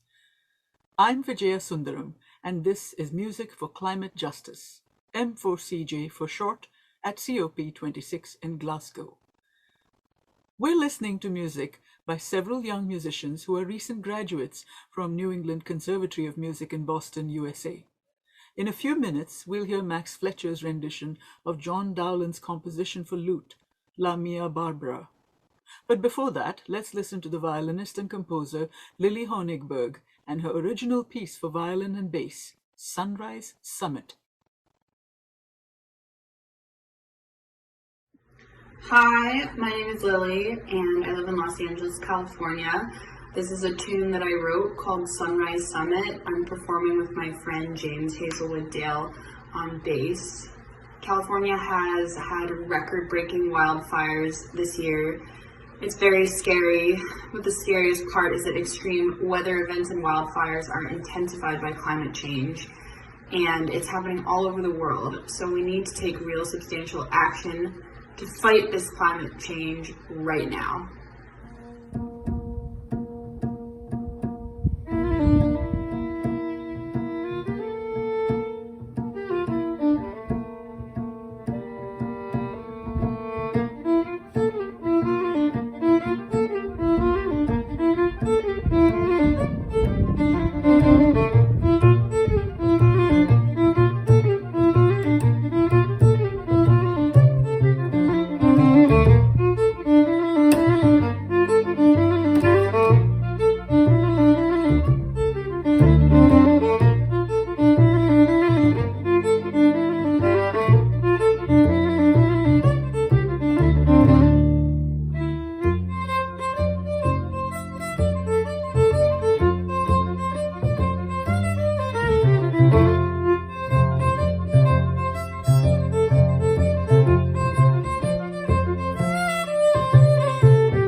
Hi, my name is Max. I live in New York City, and this is a piece by John Dowland called La Mia Barbara.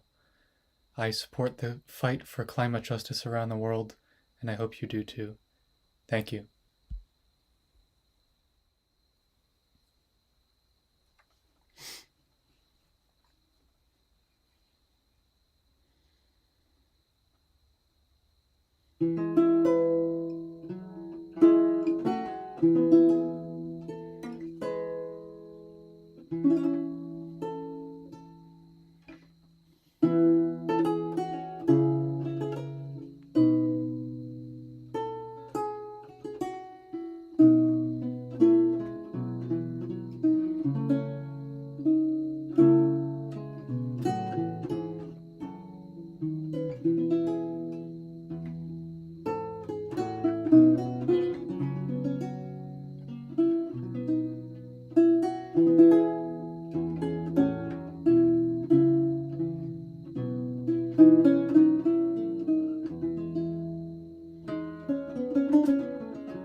That was Max Fletcher playing John Dowland's beautiful La Mia Barbara on the lute. Before that, we heard Lily Honigberg and James Dale play Lily's piece, Sunrise Summit.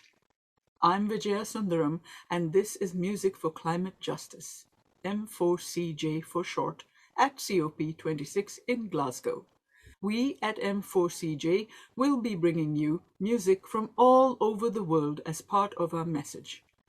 We need a stable and healthy climate so we can go on playing, singing, and making music with one another for generations to come. Thank you for listening.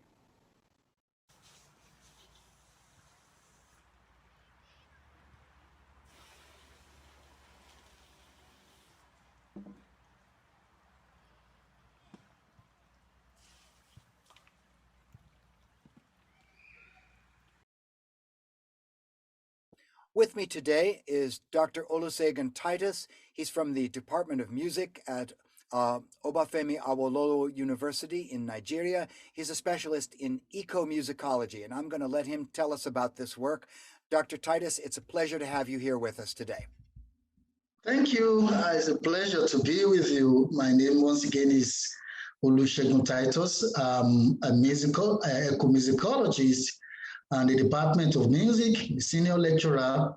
My work actually centers on the issues of ecology, climate change, and how songs and non-musical sounds resonate climate change, and how it also encapsulates the emotions of people that live within the enclaves of, where the land is degraded. My work actually looks at music, oil and gas narratives, and then look at flood narratives, and also look at drought and apocalyptics of the habitats and insects and all those narratives that are embedded into ecomusicological sounds, and how the people, indigenous people, resonate, that give them emotional attachment to the land for restitution and for climate change and for emission reduction in emission in the global space. How is the work carried out? What do you do? This is what I do. And let me even say what actually led me to this, because I personally had an personal experience, because there was a terrible flood that occurred when I was doing my PhD in 2011. I was in the university doing my, on my PhD, and the rain started, and before you know it, oh my God, it was catastrophic. And the people were, the flood was carrying people away, were, carrying cars, houses, building bridges, and I was almost washed away. I was almost dying. So that alone made me to determine that if this could happen to me, a PhD student, any other person could happen, because many people died. So it gave me kind of resolution that now I think I need a course. I need to kind of include this in what I do and make it actually the major thing that I do, and to sensitize people, to tell about, to talk about it, because in African it's not actually very pronounced, because they are still dealing with hunger and poverty. So they felt climate change is not the major thing to deal with. So, but if people are dying this way, so I feel not I have to talk about it. Now what I do is I look at, I go to places where the environment are polluted. For instance, Niger Delta, where oil pollution have been a terrible thing. And I look at indigenous music people that are singing about the environment, looking at the nostalgia of what the land were and how it is now, and what they plan that should be in the future.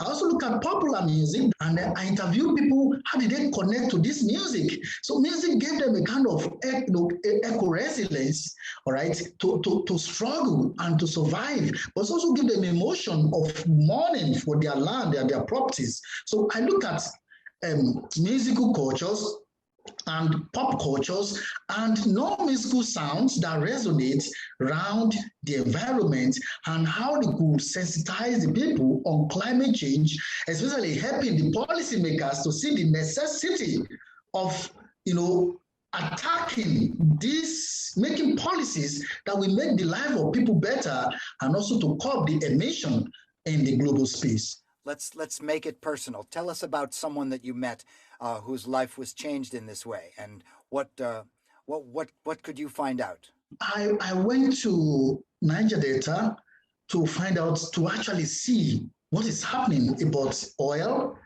about narratives, about the people, about the indigenous people in the communities, how they live, how actually what we are hearing, is it true? Okay, and I was amazed. I was almost wailing when I got there and I saw the situation of the land, because, you know, I went to the farmland. I discovered that the water system, the rivers, they are highly polluted. I felt too bad with the fishermen that were sitting down. The fishes there, they are actually poisoned now that can destroy their lives. And so it also leads them to hunger. So I can see life, the life of people that are valuing in poverty due to oil exploration and gas flaring and spillage that big companies, Shell and Mobil, they don't care about it. Okay, and the land is polluted. These people, they are in abject poverty and they are suffering. And I could see, for instance, someone that I'm going to play tells us about the hunger, about the pollution, about the killing of the habitat, about the apocalyptic destruction of land. They want the oil to be underground. They want food.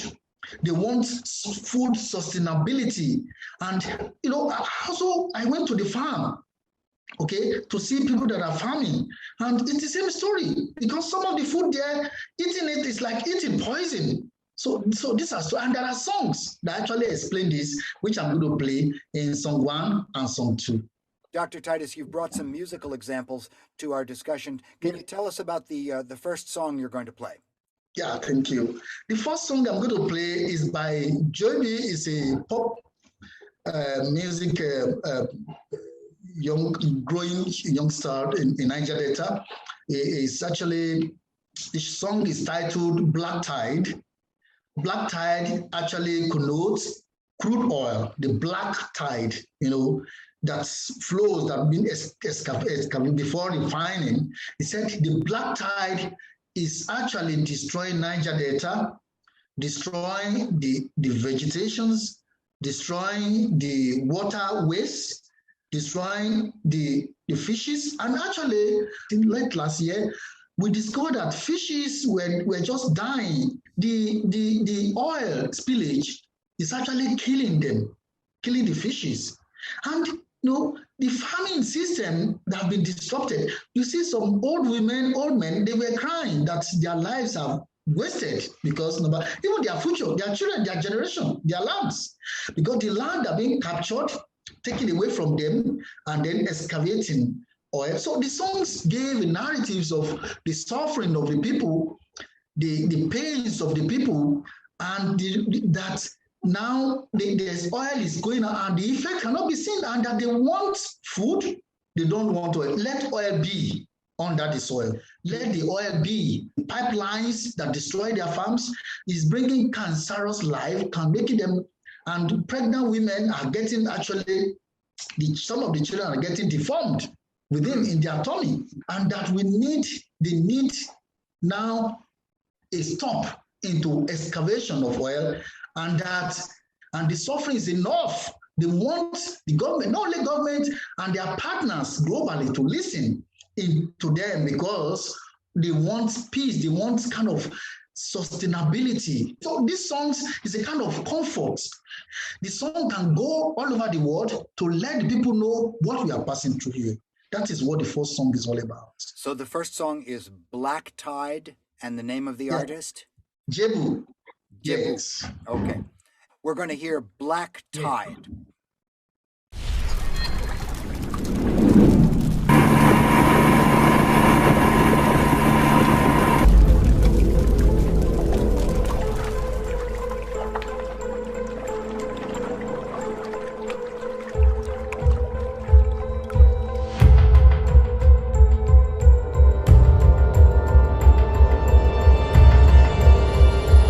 Papa,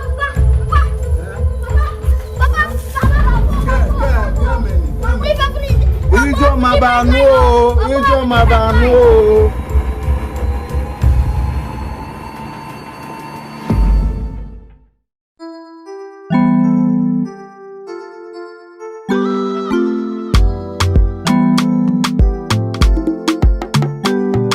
a very, very long, long time, our people were suffering. For a long time, our people were waiting. So many things been happening, so many years gone by. I know my people suffering, I know my people cry. From bomb blast to explosion, food poisoning the nation.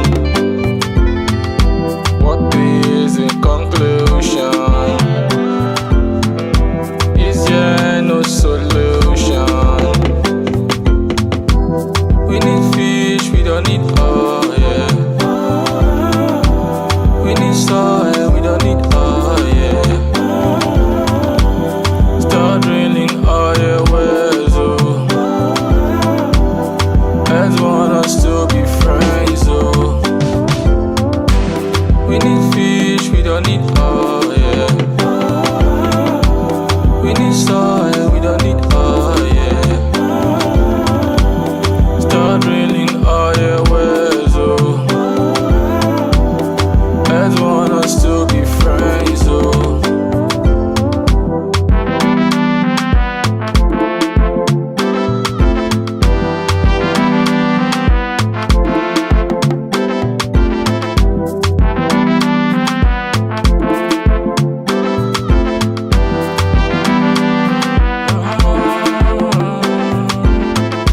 They came to steal from us. They took innocent lives, oh. Haven't they done enough? When do we realize, oh? They need to clean the land. We only seek for justice. We say no to black tide. No more. They need to clean the land. We only seek for justice. We say no to black tide. No more. Start drilling oil wells, oh. Earth want us to be friends, oh.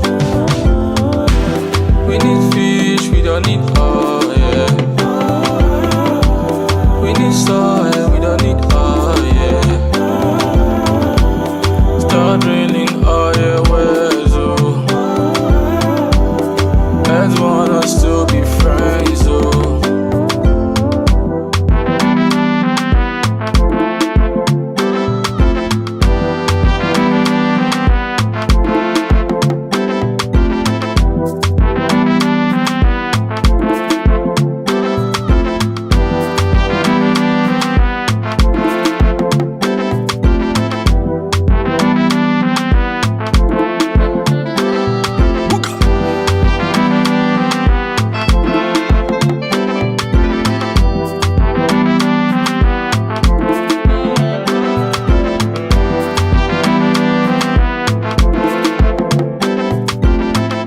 That was Black Tide by Jebu. Yes, Tell us about your yes. next song. What's the next song you've brought? Yeah, the next song is about Niger Delta. Well, you know, Niger is about, the song is by Lover Boys. That is what they call themselves. They are two boys, two guys, and they call it Lover Boys. And the songs also give narratives of kind of historicizing Niger Delta environment, you know, from the time immemorial to the time of independence, to the time of, you know, discovering of oil, and then to still kind of repeating what about this one actually mentioned the issue of being excluded as kind of space exclusion, you know, political exclusion, economic exclusion. Why, you know, it's like Black Lives Matters, but not just Black Lives, Niger Delta people matters. So the song says, we can't continue this way. And then the song actually resonates the reason for conflicts. It's like the song, you know, encourages youth to fight, to fight for their rights. It's called Niger Delta Oil. That's the title. We'll hear Niger Delta Oil by the Lover Boys.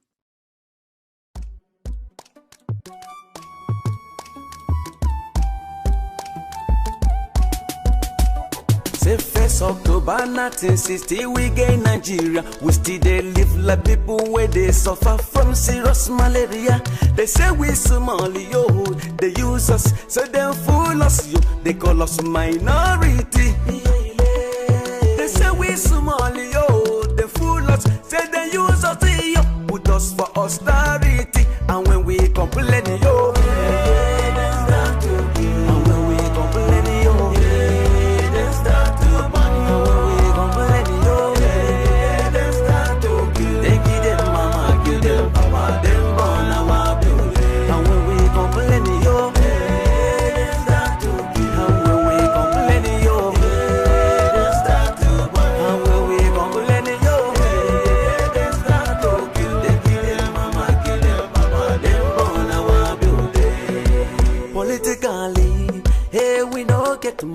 So me let the rank. Yeah, we no get the rank yo. After university, orientation camp on it's too for south, it's a for north, political strategy. And when we complain yo, and when we complain yo,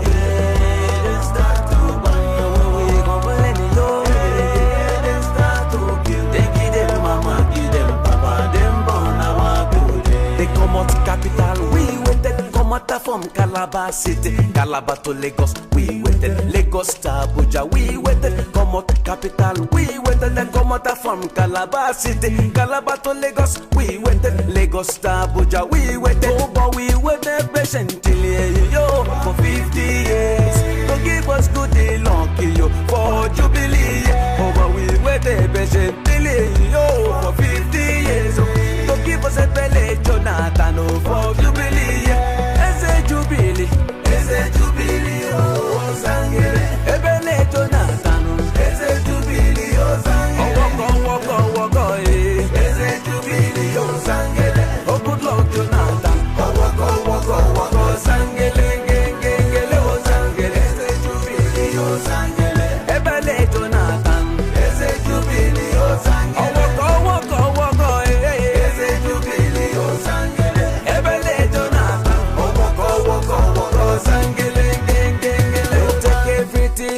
With their vampire strategy, oh, drill our oil, but their headquarters in Lagos and Abuja. They kill our fishes, put us for hunger, hey yo, and away yo chase. As our work now to cut grass and killing the toilets, say yo, for we land yo, hey, and when we complain yo, hey, they start talking, and when we complain yo, hey, they start talking. I say when we complain yo, they start talking. They give them mama, give them papa, them born our buildings. We complain yo, they start talking. I say when we complain yo, they start talking. I say when we complain yo, they start talking. They give them mama, give them papa, them born our buildings. It don't take, say then they fool us. Yeah, oh, he don't take, they use us, they play. Oh, he don't take. Okay, as we come vex to shake them, they shoot, they tire all them promises. Vice President, we vex, so we shake them, or they shoot, they tire all them promises. Vice President. That was Niger Delta Oil by the Lover Boys. The talk song is by a lady, kind of looking at from the gender perspective, a lady called Ineka, Igonu. It's titled Niger Delta, that's the title. But the song is actually about enslavement of Niger Delta people, even in the time of slavery, that Niger Delta oil and people being exploited, being enslaved is not just new. There's a historical trajectory about it. So the song gave the narratives of Niger Delta being enslaved during the slave trade, And after that, what happened is their palm oil is being taken away, and now it is their oil. And the lady said, now it is time to fight. Women fight.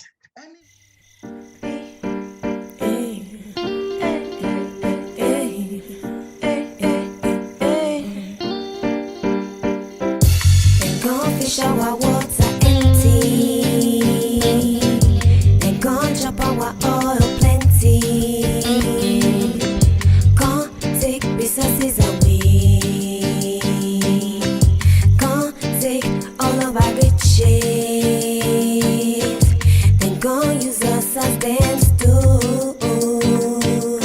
for raw material to make them rich.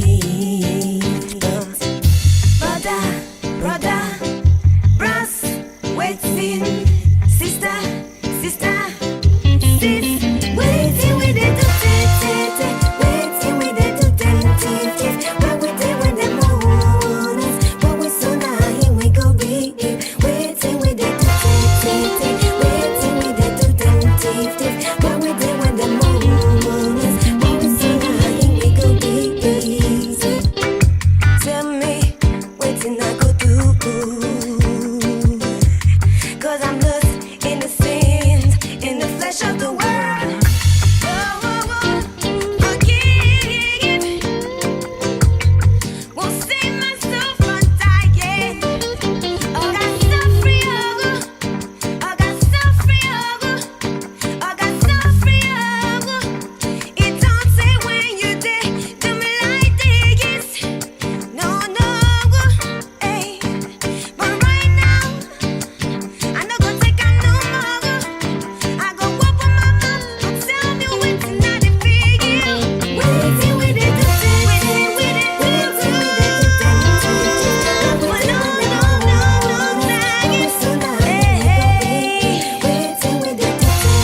Waiting with it to waiting with it to what we did when the moon is what we saw now, here we go big. Tell me.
Tell us about the fourth song. The fourth song is about the flood in Ibadan.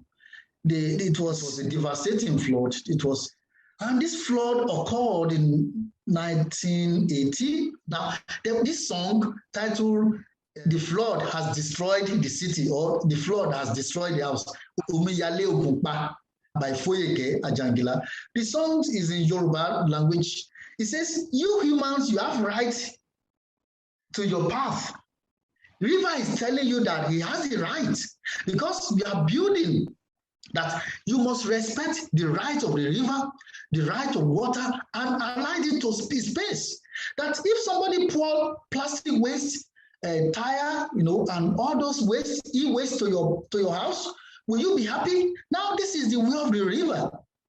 The songs call on the politicians, call on the women, that women, you are most affected, and because you are the one that actually, and that we should give it the respect, the legal right, or the water right, like we have human rights, there should be river rights. And that river right, we should go back to our indigenous knowledge of keeping the river right. So that is what the song is all about. Fantastic. We're going to play that fourth song now. Ọ̀yákẹ́ onídùúwàdùn mi. Ó jèrè àyọ̀ká o. Fọwọ́ débi ògùn pa. Bọ̀dàrí débi omi. Kíní àwọn ọ̀dà ọkọ̀ yọyọ. Ọkọ̀ tíọ ó peléke. Ikú omi yọ̀ọ̀dà. Ògùn fáyàrí tán pátápátá ń bàdàn wa. Ọ̀bàrà léwí. Ọ̀bàrà òpó wí. Ọ̀bàrà ẹ̀yìn òdì wí. Ọkùnrin ń sọ. Ìwọ́n ló kù pa òṣèlú. Obìnrin ń sọ. Ìwọ́n ló kù pa òṣèlú. Ọmọ kékeré ń sọ. Ìwọ́n ló kù pa òṣèlú. Àgbàlagbà ń sọ. Ìwọ́n ló kù pa òṣèlú. Onírọ́ ni gbogbo wọn ń pa á kiri. Ta ni wọ́n fi wọ̀ sílẹ̀ tí ó gbà? Ilé tó tóbi ojú ogun pa ni. Gbogbo àjákù mọ́tò pa ojú ogun pa ni. Ìdọ̀tí tí ń bẹ láyé ojú ogun pa ni. Kíní àwọn ọ̀dà kò bójú mu. Ẹ dákun ẹ dábọ̀ ẹ fi èdè nú. Ẹ kọ́lé kó lójú ogun pa. Omi orí ibi máa bá lọ. Torí pé àhásọ kù àìsọ tán. Ilé bomi lọ. Ogun payá ní Ìbàdàn. Ilé bomi lọ. Ilé bomi lọ. Ogun payá ní Ìbàdàn. Ilé bomi lọ. Ilé bomi lọ. Ogun payá ní Ìbàdàn. Ilé bomi lọ. Ilé bomi lọ. Ogun payá ní Ìbàdàn. Ilé bomi lọ. Bọ́lá Ìgè bá wa sọ fún wọn. Kí gbogbo wọn bá wa kọ́lé kó lójú ogun pa. Kí wọ́n jómi ọmọ rí ibi ká lọ. Gẹ́gẹ́ kọ́ èbó kùn pa ni. Kúdẹ̀tì ń kọ́ ògùn pa ni. Eléègún ń kọ́ ògùn pa ni. Àkùkọ ọ̀run là ń kọ́ ògùn pa ni. Odò ọ̀nà ń kọ́ ògùn pa ni. Ebi ògùn pa ni gbogbo wọn forí fún. Ilé bomi lọ. Ogun payá ní Ìbàdàn. Ilé bomi lọ. Ilé bomi lọ. Ogun payá ní Ìbàdàn. Ilé bomi lọ. Ilé bomi lọ. Ogun payá ní Ìbàdàn. Ilé bomi lọ. Ilé tó bomi lọ ò lópin. Mọ́tò tó bomi lọ ò lópin. Èèyàn tó bomi lọ ò lópin. Ẹni wọ́n ò kí àpáká wọn lómi yálé. Ẹlẹ́ẹ̀kejì wọn lómi ya gọ́tà. Ẹlẹ́ẹ̀kẹta yìí ọ̀dà kò bójú mu. Ẹ bá wa sọ fún wọn. Bọ́lá Ìgè òde kan kó wọn sọ̀rọ̀ sí. Ẹkùn ọkọ̀ Tinúkẹ́. Jágùn lù Ìjẹ̀ṣà. Nígbà tó joyè nílà á. Morowó mọ̀ra sọ̀tọ̀ tó èèyàn lókun tí wọ́n gbà. Torí pé mọ̀mọ́ bí wọn ni àpọ̀ǹtẹ́ onílẹ̀ òbí. Ẹkùn ọkọ̀ Tinúkẹ́. Ọbọ̀lábí rẹ̀ ń kọ́. Nírè ọ̀yẹ́. Ilé omírúdé ọba àrẹ́wọ̀ pẹ̀sùn gbóńdé omírúdé. Ọmọ ojúmọ́ kan òògùn kan. Ọmọ dákẹ́jà bí èsì. Ebi mọ̀mọ́ bí wọn ni. Ọbọ̀lábí. Bomi lọ. Ogun payá ní Ìbàdàn. Ilé bomi lọ. Ilé bomi lọ. Ogun payá ní Ìbàdàn. Ilé bomi lọ. Ilé bomi lọ. Omiyale Ogunpa and by Foyeke Ajagila, the fourth song. Wonderful. Thank you so much. We've been talking with Dr. Olusegun Titus. He's an ecomusicologist specializing in the musical impacts and the sociological and ecological impacts of oil exploitation in Nigeria. Dr. Titus, it's been an enormous pleasure talking with you today. I hope that the beautiful songs that you've shared with us will resonate in the listeners at COP26 in Glasgow and help motivate people towards a more equitable handling of natural resources and a renewal of respect for the natural world. Thank you so much. It's been a pleasure. Yes, you are welcome. Thank you.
Hi, I'm Warren Senders with Music for Climate Justice, M4CJ, here at Glasgow COP26.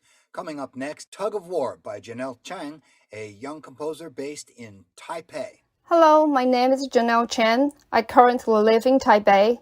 The song is called Tug of War, the lyrics of which talks about how our societies around the world are playing tug of war with the Mother Earth. We initiate such a game, and it is not at all a fun game we will win for anything good. On the contrary, the consequence will only be catastrophic destroy for human race and our beautiful planet. Though it is in Mandarin Chinese, I hope you can feel the urgent call for such a warning. Our society is threatened by climate change in many ways, including drought, flood, and heat waves. Please help the struggle for climate justice around the world. Thank you.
会虚构，另一地球不会虚构，在去行动进入完全起思维生为此相动，就长久久，美丽地球不再虚构。Go go go go go go go。That was Janelle Chang and the Chantal Trio performing her composition Tug of War with lyrics in Mandarin Chinese. Coming up next, João Oliveira and Cabe Pinheiro performing João's composition Rosa Branca.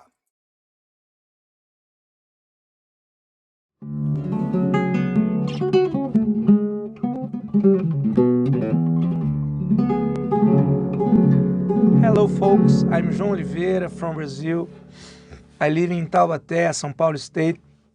I'm a music instrumentalist, singer, composer, and music producer. I'm so glad, I'm excited and honored to present my song Rosa Branca to you. And in this video, I performed with my friend and dear neighbor Cabe Pinheiro. He's amazing and creative percussionist and very good dancer. We live in a crucial moment in the history of our lives as members of a world in which all species are connected.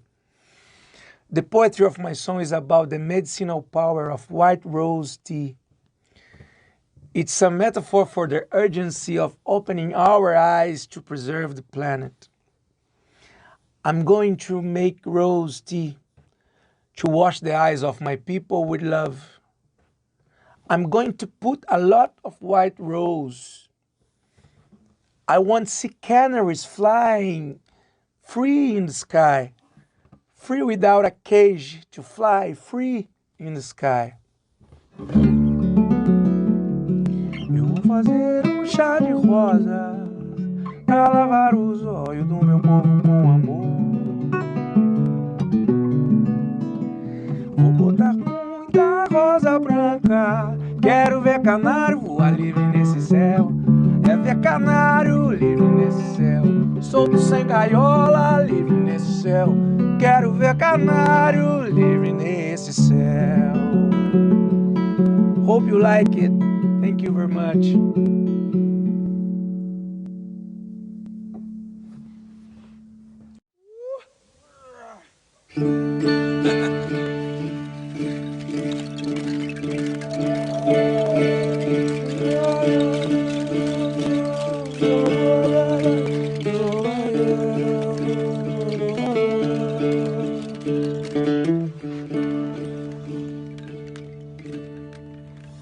Rosa branca eu vou cantar, quero a beleza dos corações. Rosa branca, rosa vermelha, rosa branca, rosa vermelha.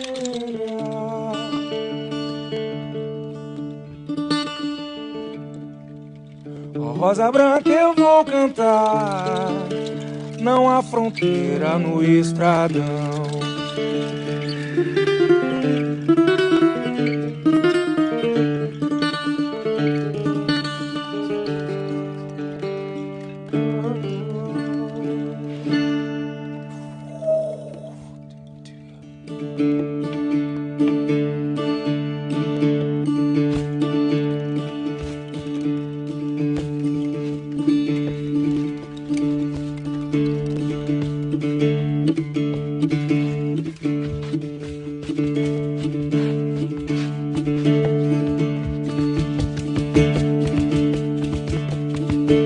Fazer chá de rosa pra lavar os olhos do meu povo com amor. Vou botar muita rosa branca, quero ver canário voar livre nesse céu. É ver canário livre nesse céu, solto sem gaiola, livre nesse céu. Quero ver canário livre nesse céu.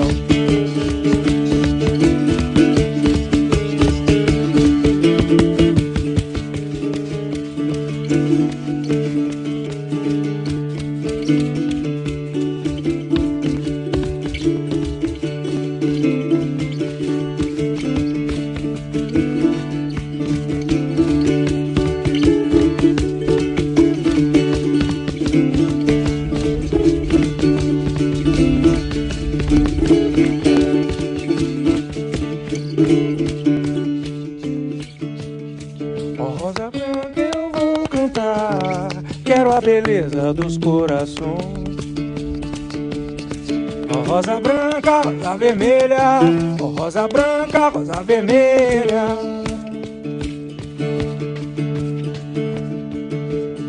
Oh, rosa branca eu vou cantar. Não há fronteira no estradão. Ah! Eu vou fazer um chá de rosas pra lavar os olhos do meu corpo com amor.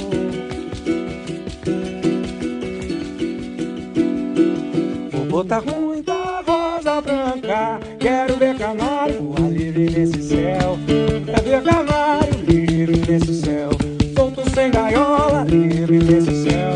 Quero ver canário livre nesse céu.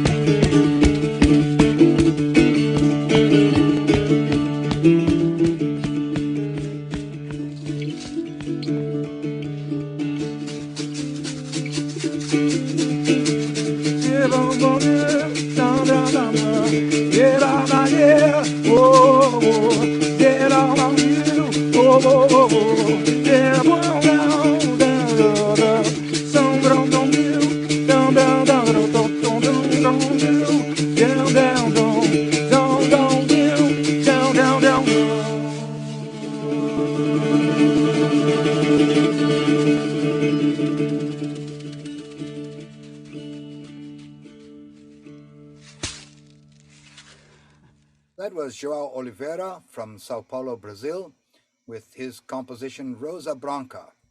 Coming up next, we're going to hear Tala Faral, a saxophonist from Madagascar, performing an instrumental composition called Aiza Nivari, Where is the Rice?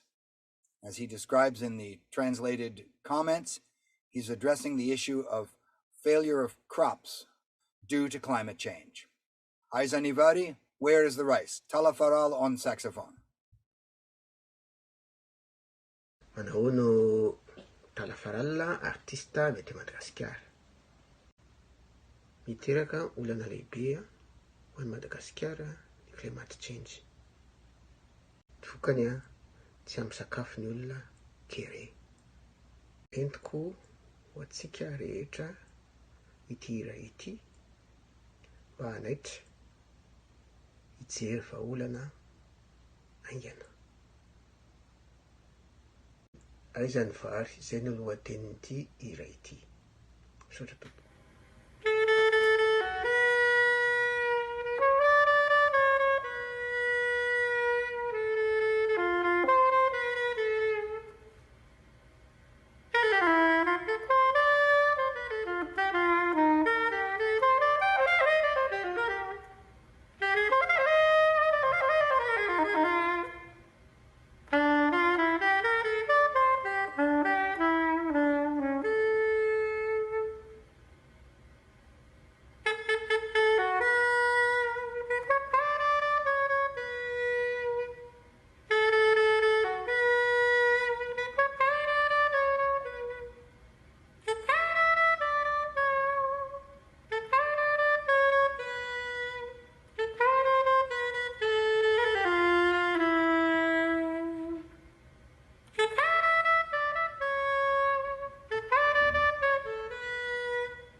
That was Tala Faral from Madagascar playing Where is the Rice? Aiza Nivari. This is Warren Senders with Music for Climate Justice. Hi, I'm Warren Senders with M4CJ, Music for Climate Justice.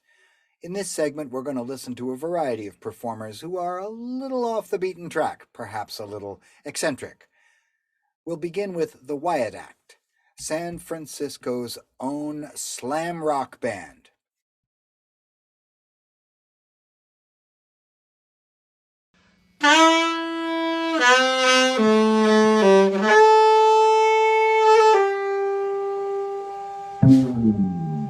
Maybe you've heard of climate change.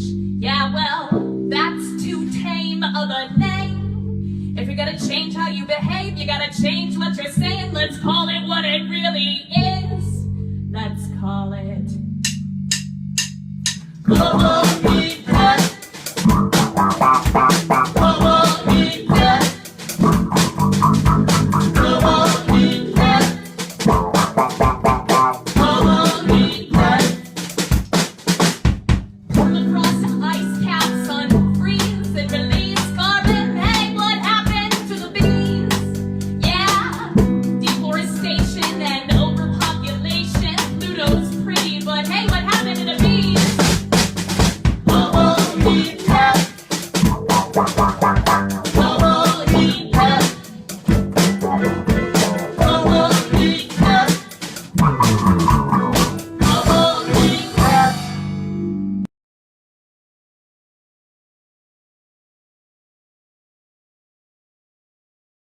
That was the Wyatt Act from San Francisco. Now we'll move to Fort Myers, Florida, where Jane Denslow asks us, will you make a change for climate change?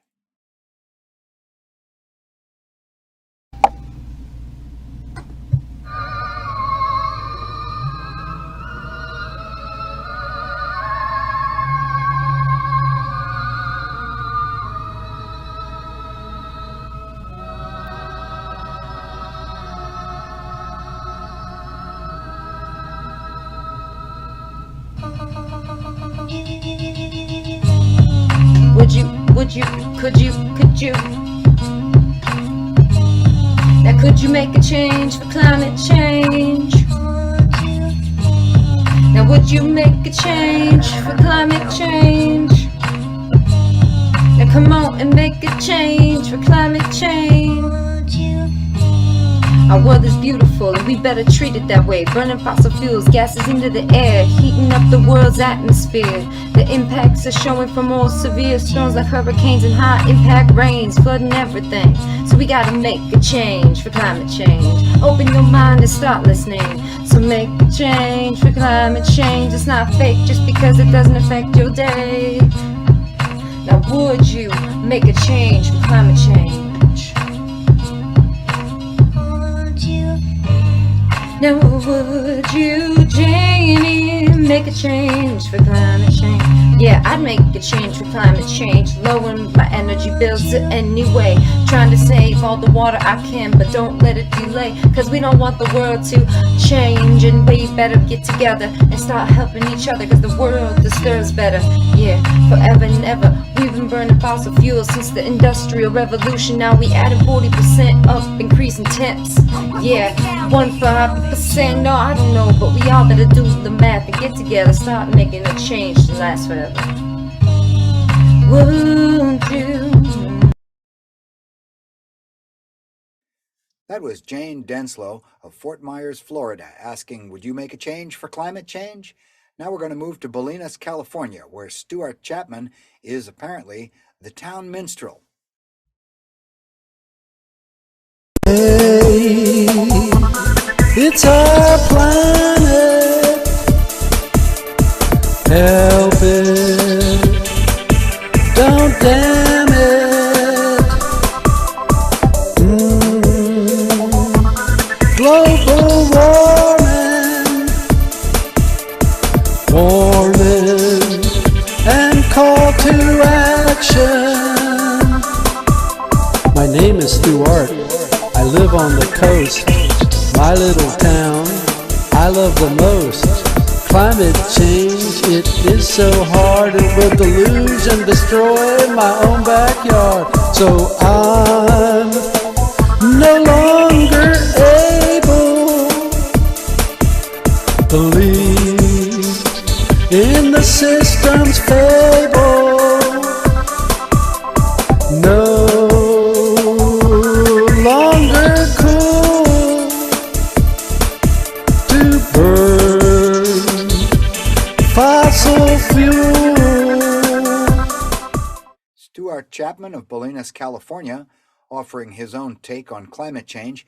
We're now going to move to Colorado Springs, Colorado, and an old tradition, the one-man band, here exemplified by Bob Tudor, who manages to play trombone, accordion, and hi-hat cymbals simultaneously while accompanying his vocalist, Crystal Bliss, on a song called I Asked the Moon.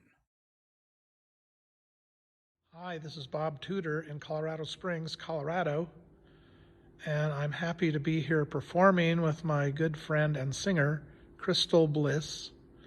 We will be performing a song created just for this occasion, the occasion of thinking about the threats of climate change, as if you need to think about it because it's evident everywhere. We hope you enjoy this song. Thank you. I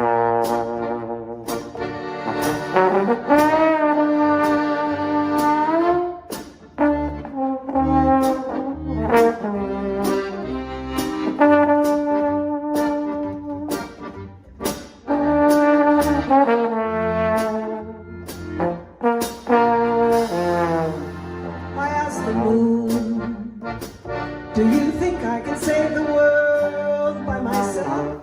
I'm asking you cause I need good weather tomorrow. And the moon said to me, to ponder is a luxury. I'll catch you next time, this sun is killing me.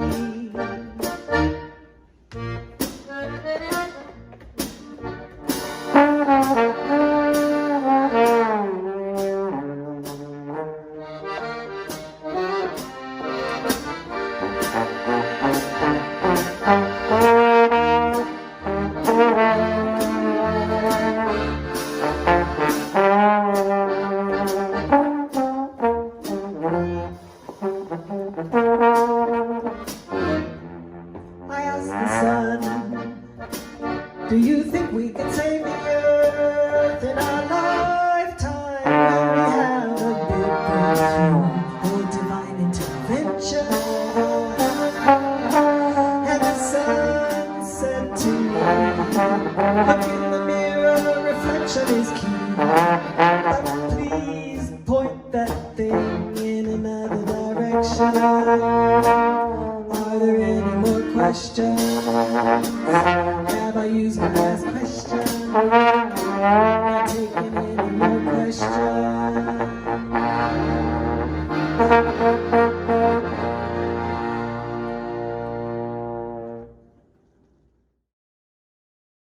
That was Bob Tudor and Crystal Bliss from Colorado Springs, Colorado, and I Ask the Moon.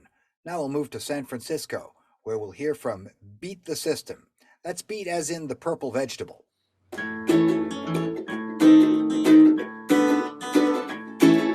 7 generations for to ask what they had seen. Be sure the things you say and do what you want to mean. Construct, revise, and protest what you told up on the screen. Change the glory of conquest to what it should have been. Hi everybody, this is Baba over here. And this is Sven. And we are Beat the System, a chemistry set cover band. And the message to all of you and all the world is that lyrics really do matter when it comes to climate change. As do all of your actions. So keep on taking actions. Alright, 1, 2, 3, 4.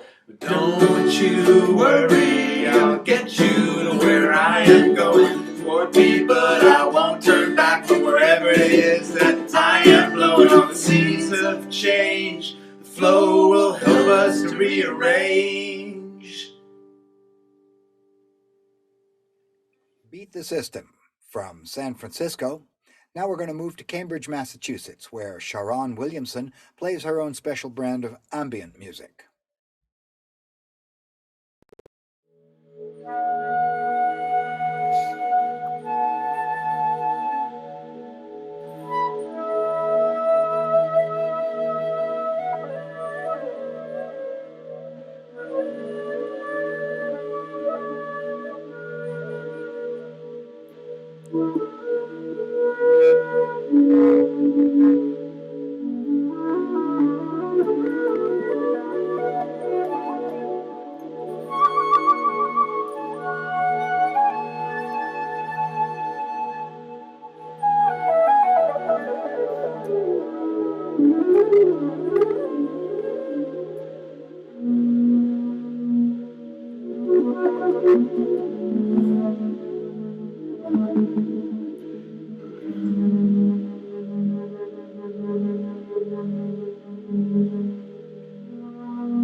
Sharon Williamson from Cambridge, Massachusetts.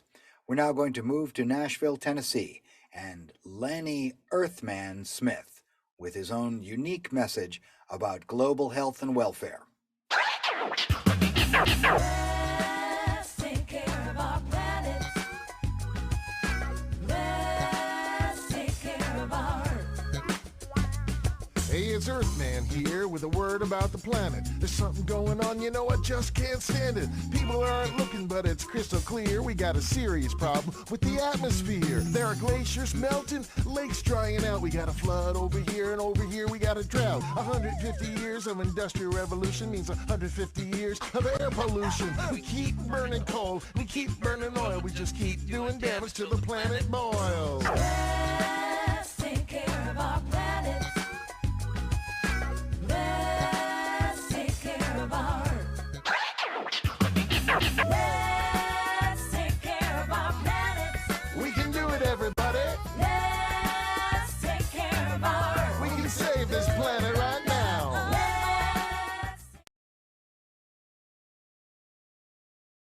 That was Lenny Earthman Smith from Nashville, Tennessee. I'm Warren Senders, and this is M4CJ, Music for Climate Justice. Thank you for listening.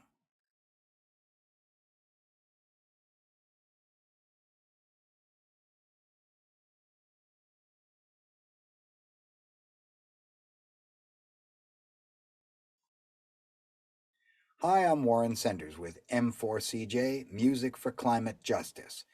In this segment, we're going to listen to a variety of performers who are a little off the beaten track, perhaps a little eccentric. We'll begin with the VIII Act, San Francisco's own slam rock band.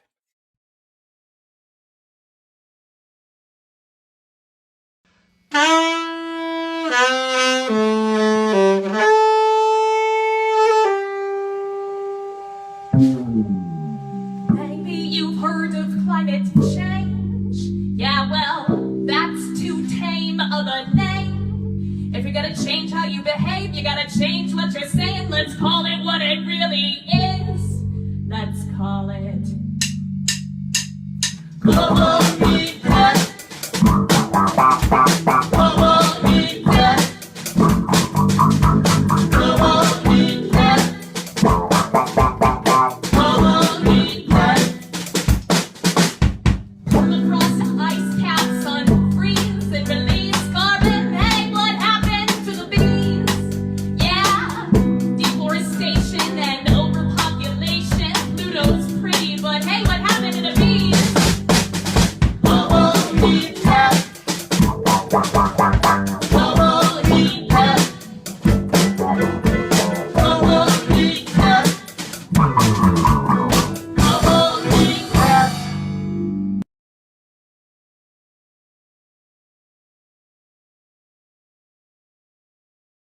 That was the VIII Act from San Francisco. Now we'll move to Fort Myers, Florida, where Jane Denslow asks us, will you make a change for climate change?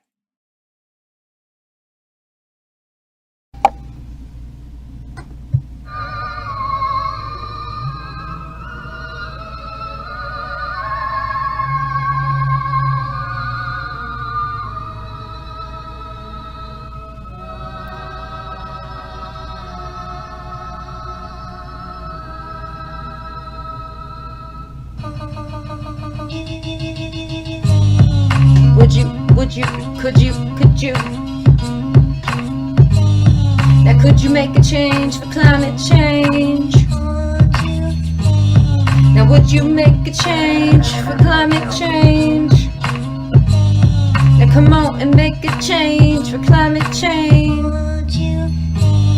Our world is beautiful and we better treat it that way. Burning fossil fuels, gases into the air, heating up the world's atmosphere. The impacts are showing from more severe storms like hurricanes and high impact rains, flooding everything. So we gotta make a change for climate change. Open your mind and start listening. So make a change for climate change. It's not fake just because it doesn't affect your day. Now would you make a change for climate change? Now would you, Janie, make a change for climate change. Yeah, I'd make a change for climate change, lowering my energy bills anyway. Trying to save all the water I can, but don't let it delay. Cause we don't want the world to change, and we better get together and start helping each other. Cause the world deserves better.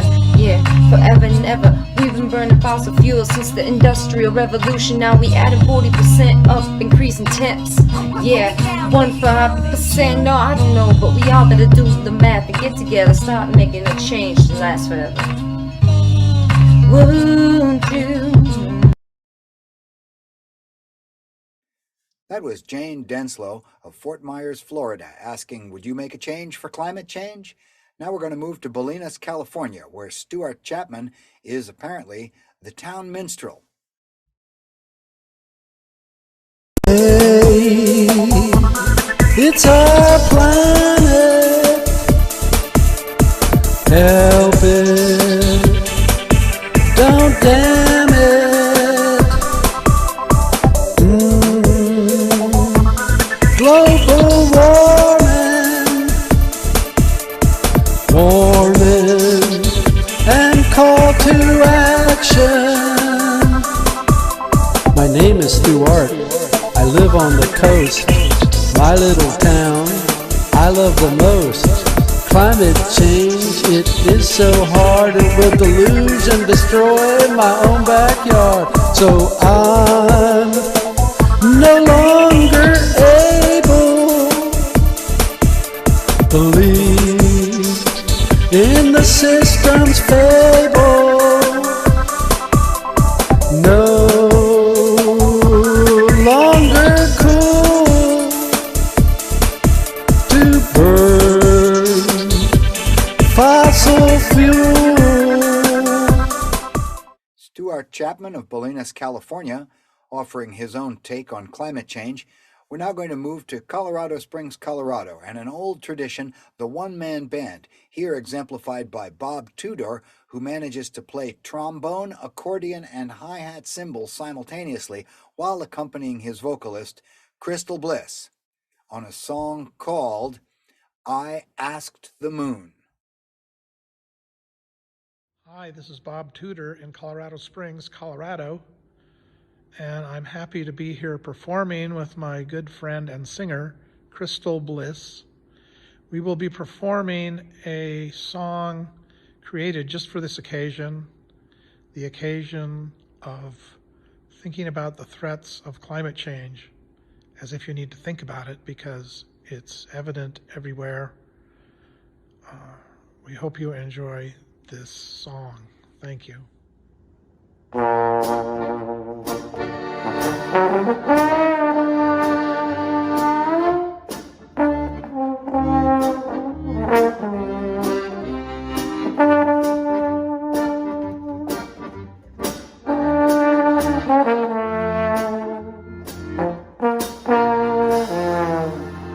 asked the moon, do you think I can save the world by myself?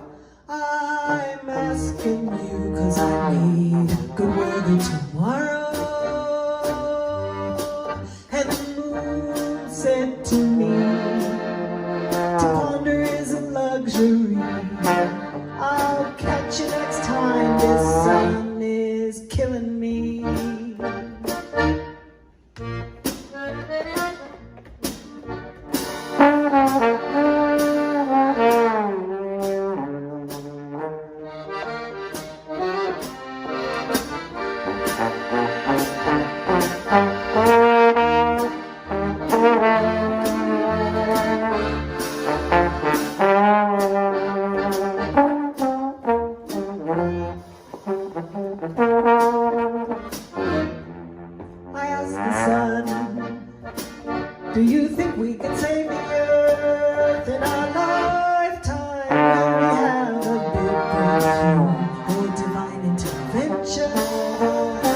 was Bob Tudor and Crystal Bliss from Colorado Springs, Colorado, and I Ask the Moon. Now we'll move to San Francisco, where we'll hear from Beat the System. That's beat as in the purple vegetable. For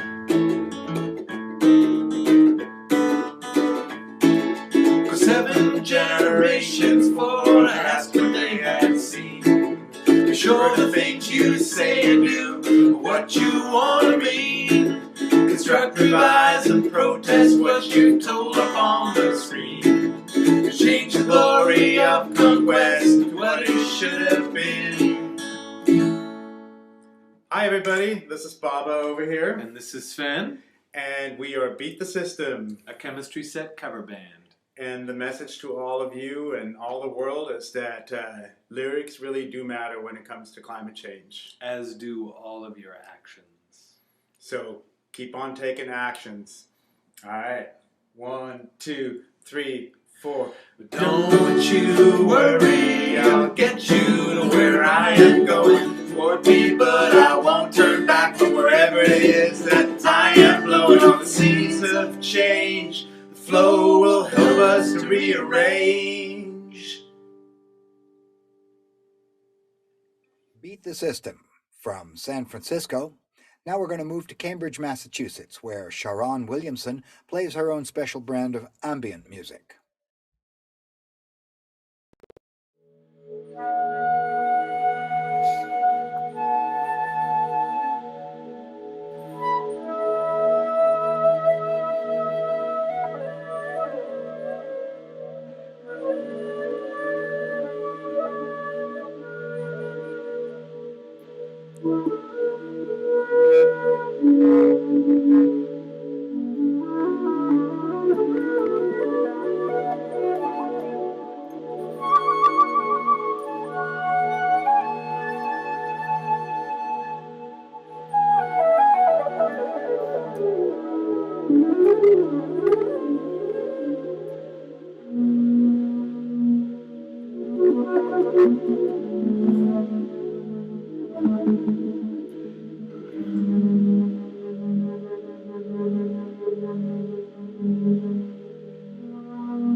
Sharon Williamson from Cambridge, Massachusetts, We're now going to move to Nashville, Tennessee, and Lenny Earthman Smith with his own unique message about global health and welfare. Let's take care of our planet. Let's take care of our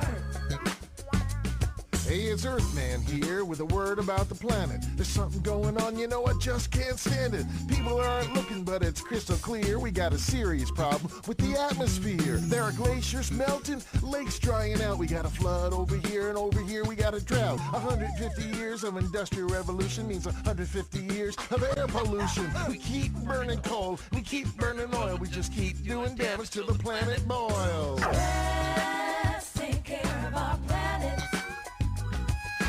Let's take care of our Let's take care of our planet. We can do it, everybody. Let's take care of our We can save this planet right now.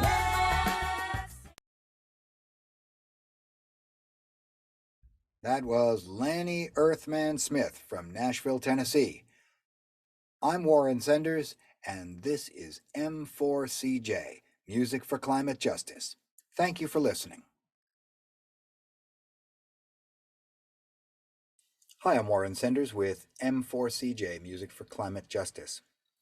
Many of the videos featured in this project were recorded in 2014 as part of the Climate Message Initiative. One of the friends of that initiative was Eskela Zekpo, who traveled all over Ghana asking musicians that he met to say something about climate change or to hold up a sign illustrating what they felt about climate change. He traveled to the Yam Festival in Ho, Ghana in 2014, and these are some of the recordings that he made there.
Music of the 2014 Yam Festival in Ho, Ghana, recorded by Eskela Zekpo.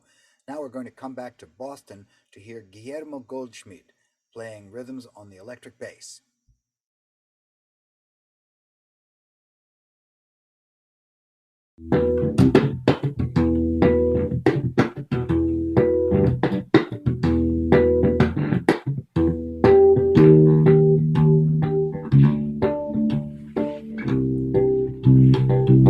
Climate change affects thousands of animals worldwide.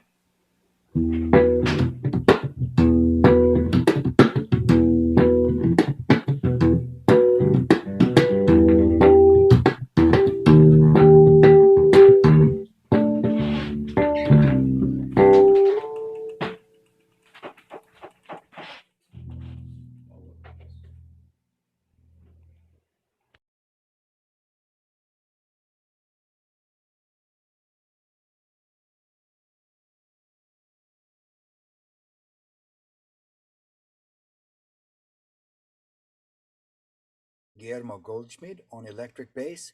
Now we're going to go to Nairobi, Kenya to hear McRogers Raj Ndeyo and his group of singers.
Hi, my name is McRogers, and this is my team from Kenya, and we are saying climate change is for real, let's take action.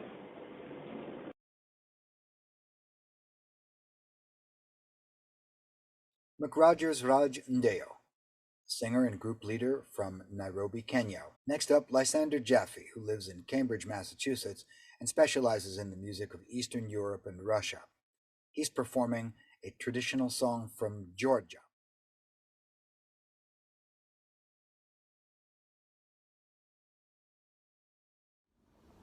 Hi, I'm Lysander Jaffe, and I live in Boston. This is a Georgian song called Tuase Turpa Ikhavi, and climate change is a danger to us all and a threat to humanity's cultural heritage. Please work for climate justice for all our sakes.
Lysander Jaffe, playing and singing a Georgian traditional song.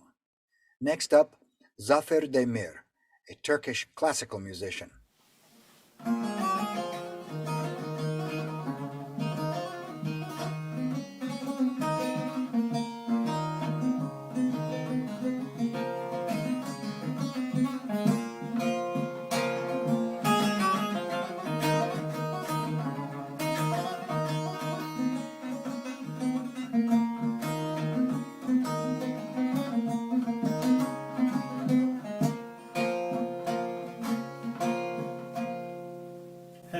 Jag är Zaffer från Sverige. Jag vill säga någonting om klimatförändringar.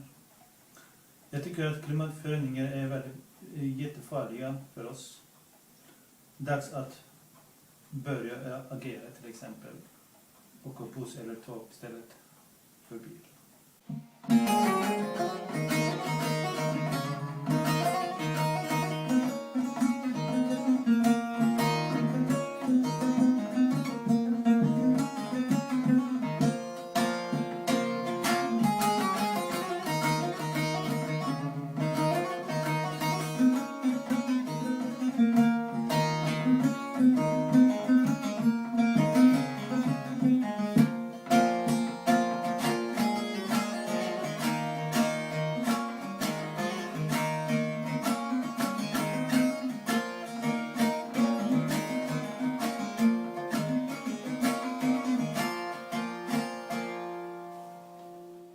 That was Zafer Demir playing saz. He's a Turkish classical musician.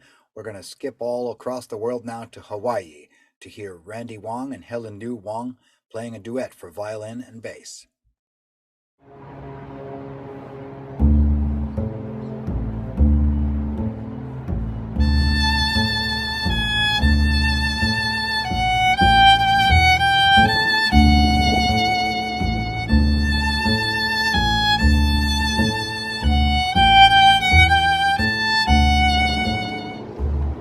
Helen. And I'm Randy, and we're here in Honolulu, Hawaii. Climate change is dangerous to us all. That's right, climate change is very dangerous to us all, and it's time to take action. All right?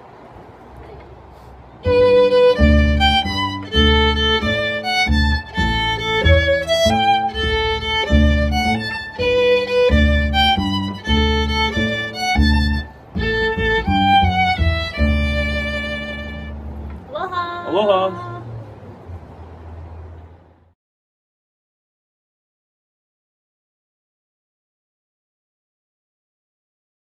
Randy Wong and Helen Liu Wong playing a duet for violin and bass in Honolulu, Hawaii. And now we're going to shift back to Ghana, where we began our segment, Edmund Dorwana Tijan on the balafon.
Edmund Dorwana Tijan, recorded in 2014 by S.K. Ladzekpo as part of the Climate Message Project.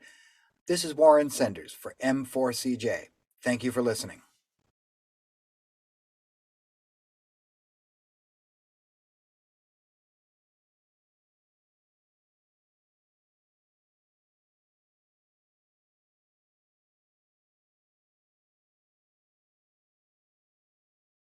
Hi everyone, I'm Warren Senders for M4CJ, Music for Climate Justice. For the next half hour, we'll look at small groups and individuals who are playing guitars, perhaps the most popular instrument the world has ever known, and certainly the one that's spread around the most widely. We'll begin with a little bit of classical guitar from Rayleigh Beggs, a young man who graduated from New England Conservatory a few years ago. He's originally from Tampa, Florida. And he's sharing a piece by Johann Sebastian Bach with us.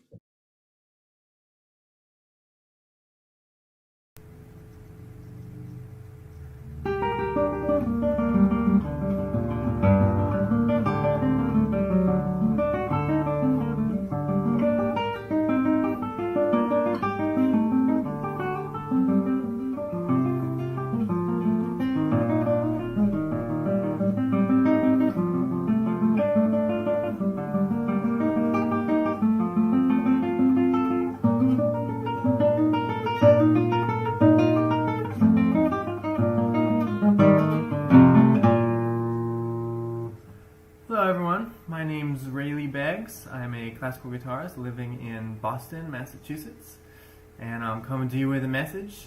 The Earth has been an incredible home for us. It's been a great stage for us to perform on, this generation and all ones past, Bach included, and we need to ensure that it stays that way. We need to be good guests and clean up after ourselves and leave this place just the way we found it.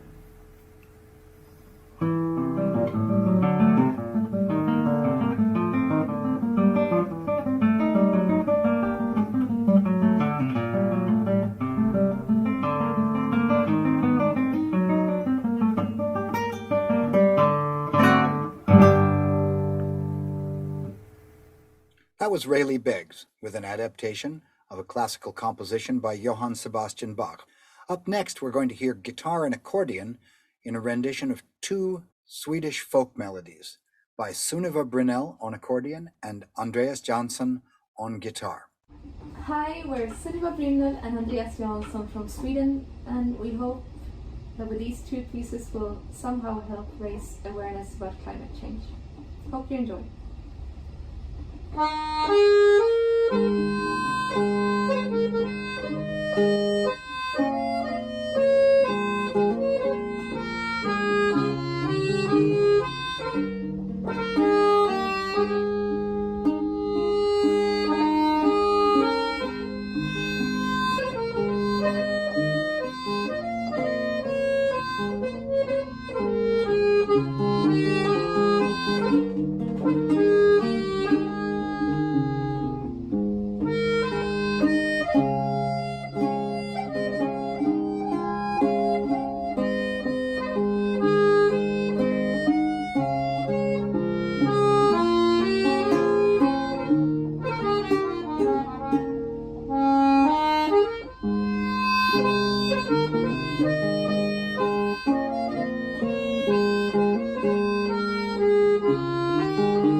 wrote for my father, Martin, about a year ago. It was written in the style of a Swedish wedding march, which is for when the bride walks in or out of the church before and after the ceremony. And now we're going to continue with the polska written by Andreas Jansson. 1, 2, 3.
Sunniva Brynell and Andreas Jansson playing two Swedish folk melodies for guitar and accordion. Up next, we have a video that was prepared for the Climate Message Project in 2014, the Desai Girls, Athena and Aurora Desai, with a little daughter in there for good measure, playing their original song, Bullets in the Oven.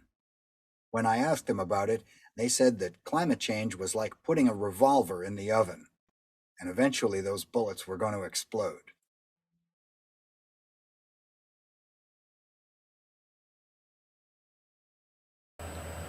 We're the Desai Girls, and we hope this song speaks for itself. Who's that in the kitchen with the lights on so? Feeling lonely and low, half a bottle to go. Hoping you'll get by with only one row to hoe, till the good Lord'll take you home. Bullets in the oven, got some shrapnel on the floor. Pick it up and turn around and walk right out the door. Maybe there'll be mercy, or maybe you just want more. Just want more.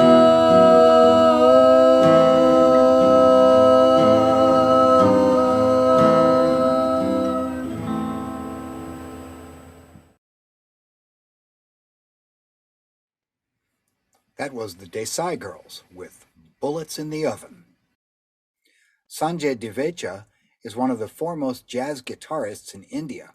He's a great virtuoso, and here he's contributing one of his tunes named after one of the fast trains in Mumbai, Virar Fast. Hello, my name is Sanjay Divecha, and I'm a guitar player and composer living in Mumbai, India.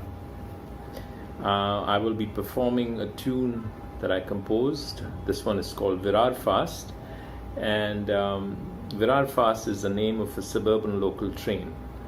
And so this kind of vividly describes an experience that I had on the train. 1, 2, 1, 2, 3, 4.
Please do your bit to help the environment and be aware of climate change and do what's necessary to make the world a better place.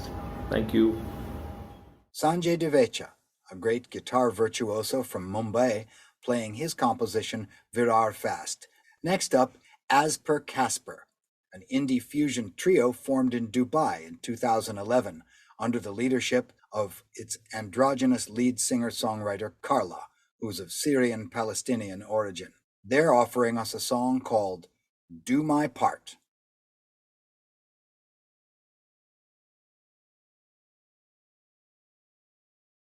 Hello, we're As Per Casper. I am Carla, this is Ross, and this is Fox, and we are based out of the UAE, and we will be performing our original track, Do My Part. Our society is threatened by climate change in many ways, mainly air pollution and use of plastic. Please help the struggle for climate justice around the world. Thank you.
That was Do My Part by the Syrian indie fusion trio As Per Casper.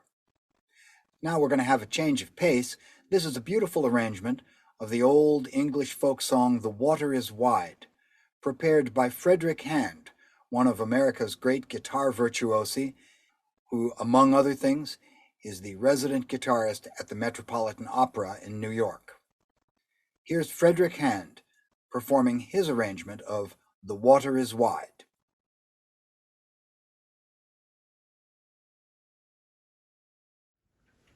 Hello, I'm Frederick Hand, and I live in Woodstock, New York.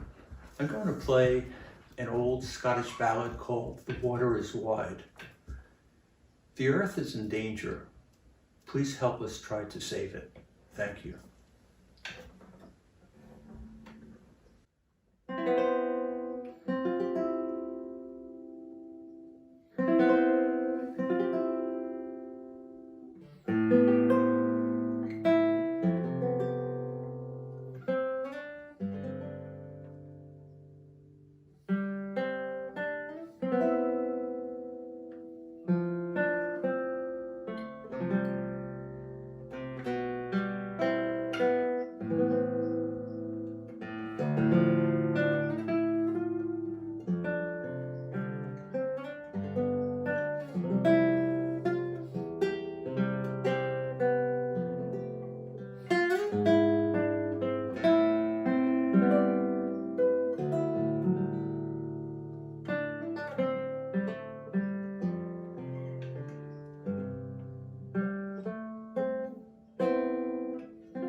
That was guitar virtuoso Frederick Hand performing The Water is Wide, his adaptation of an old English folk ballad.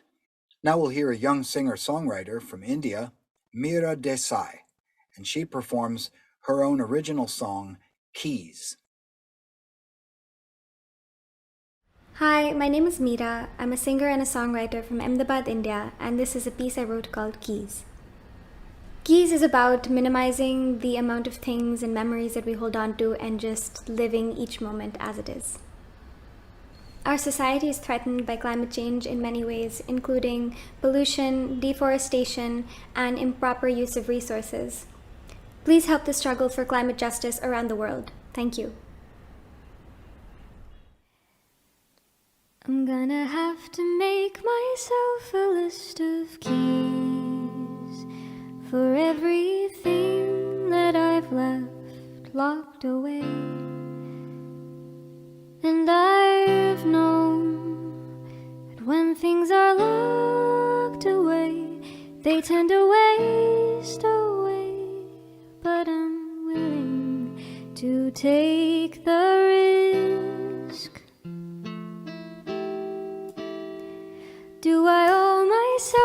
true. Will it change anything? Will it help? All I have here is another song to play, keeping the whole charade alive. 'Cause when you're the sole owner of a heart, you try to keep it safe from the very start. But we are a reckless bunch, so we give everything away.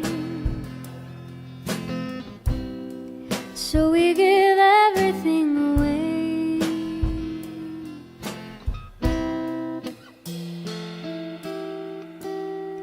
Will I tend to my own wounds first? Because I know what I've been doing wrong.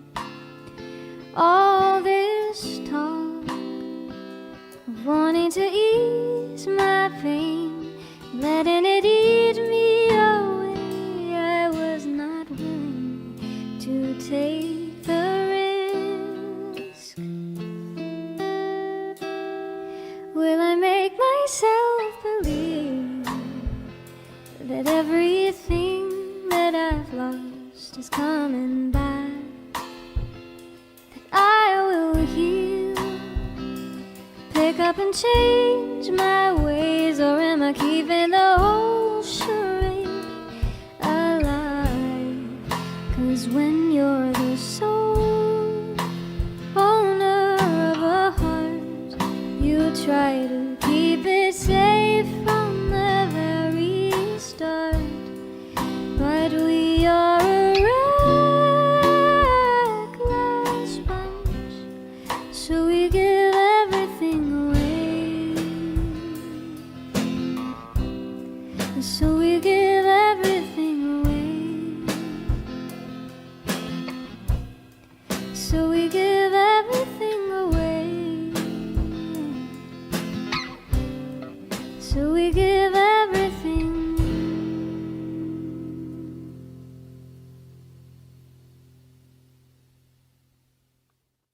That was Meera Desai from Ahmedabad in the state of Gujarat in India, performing her original song, Keys.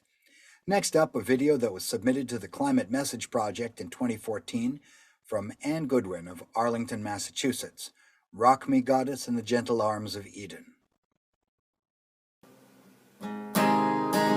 This is my home, this is my only home, this is the only sacred ground that I have ever known. And should I stray in the dark night alone, rock me goddess in the gentle arms of Eden. Hi, my name is Anne Goodwin. I live in Arlington, Massachusetts. And here's what I want to say about climate change. It's real, it's urgent, it's not too late, and it's up to us. Should I stray in the dark night alone, rock me goddess in the gentle arms of Eden. Rock me goddess in the gentle arms of Eden.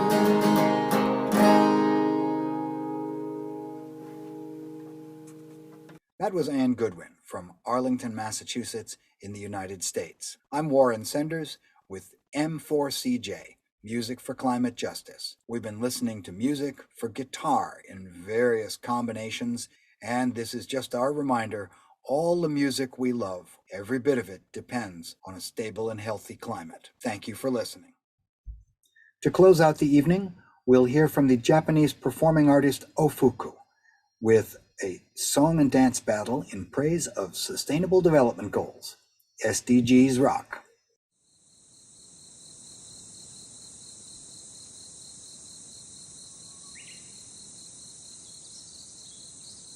I am Ofuku.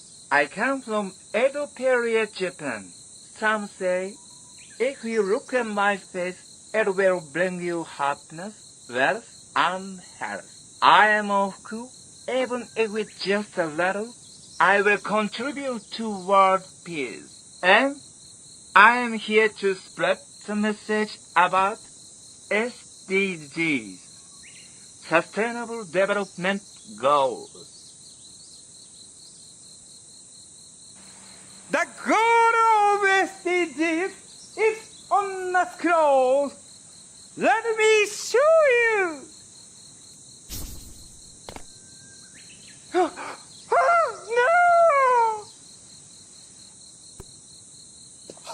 Without that scroll, there is no world peace. Guys, let's go find the scroll.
the Japanese performer Ofuku with SDGs Rock, Sustainable Development Goals. It's a good thing. I'm Warren Senders. Have a good night.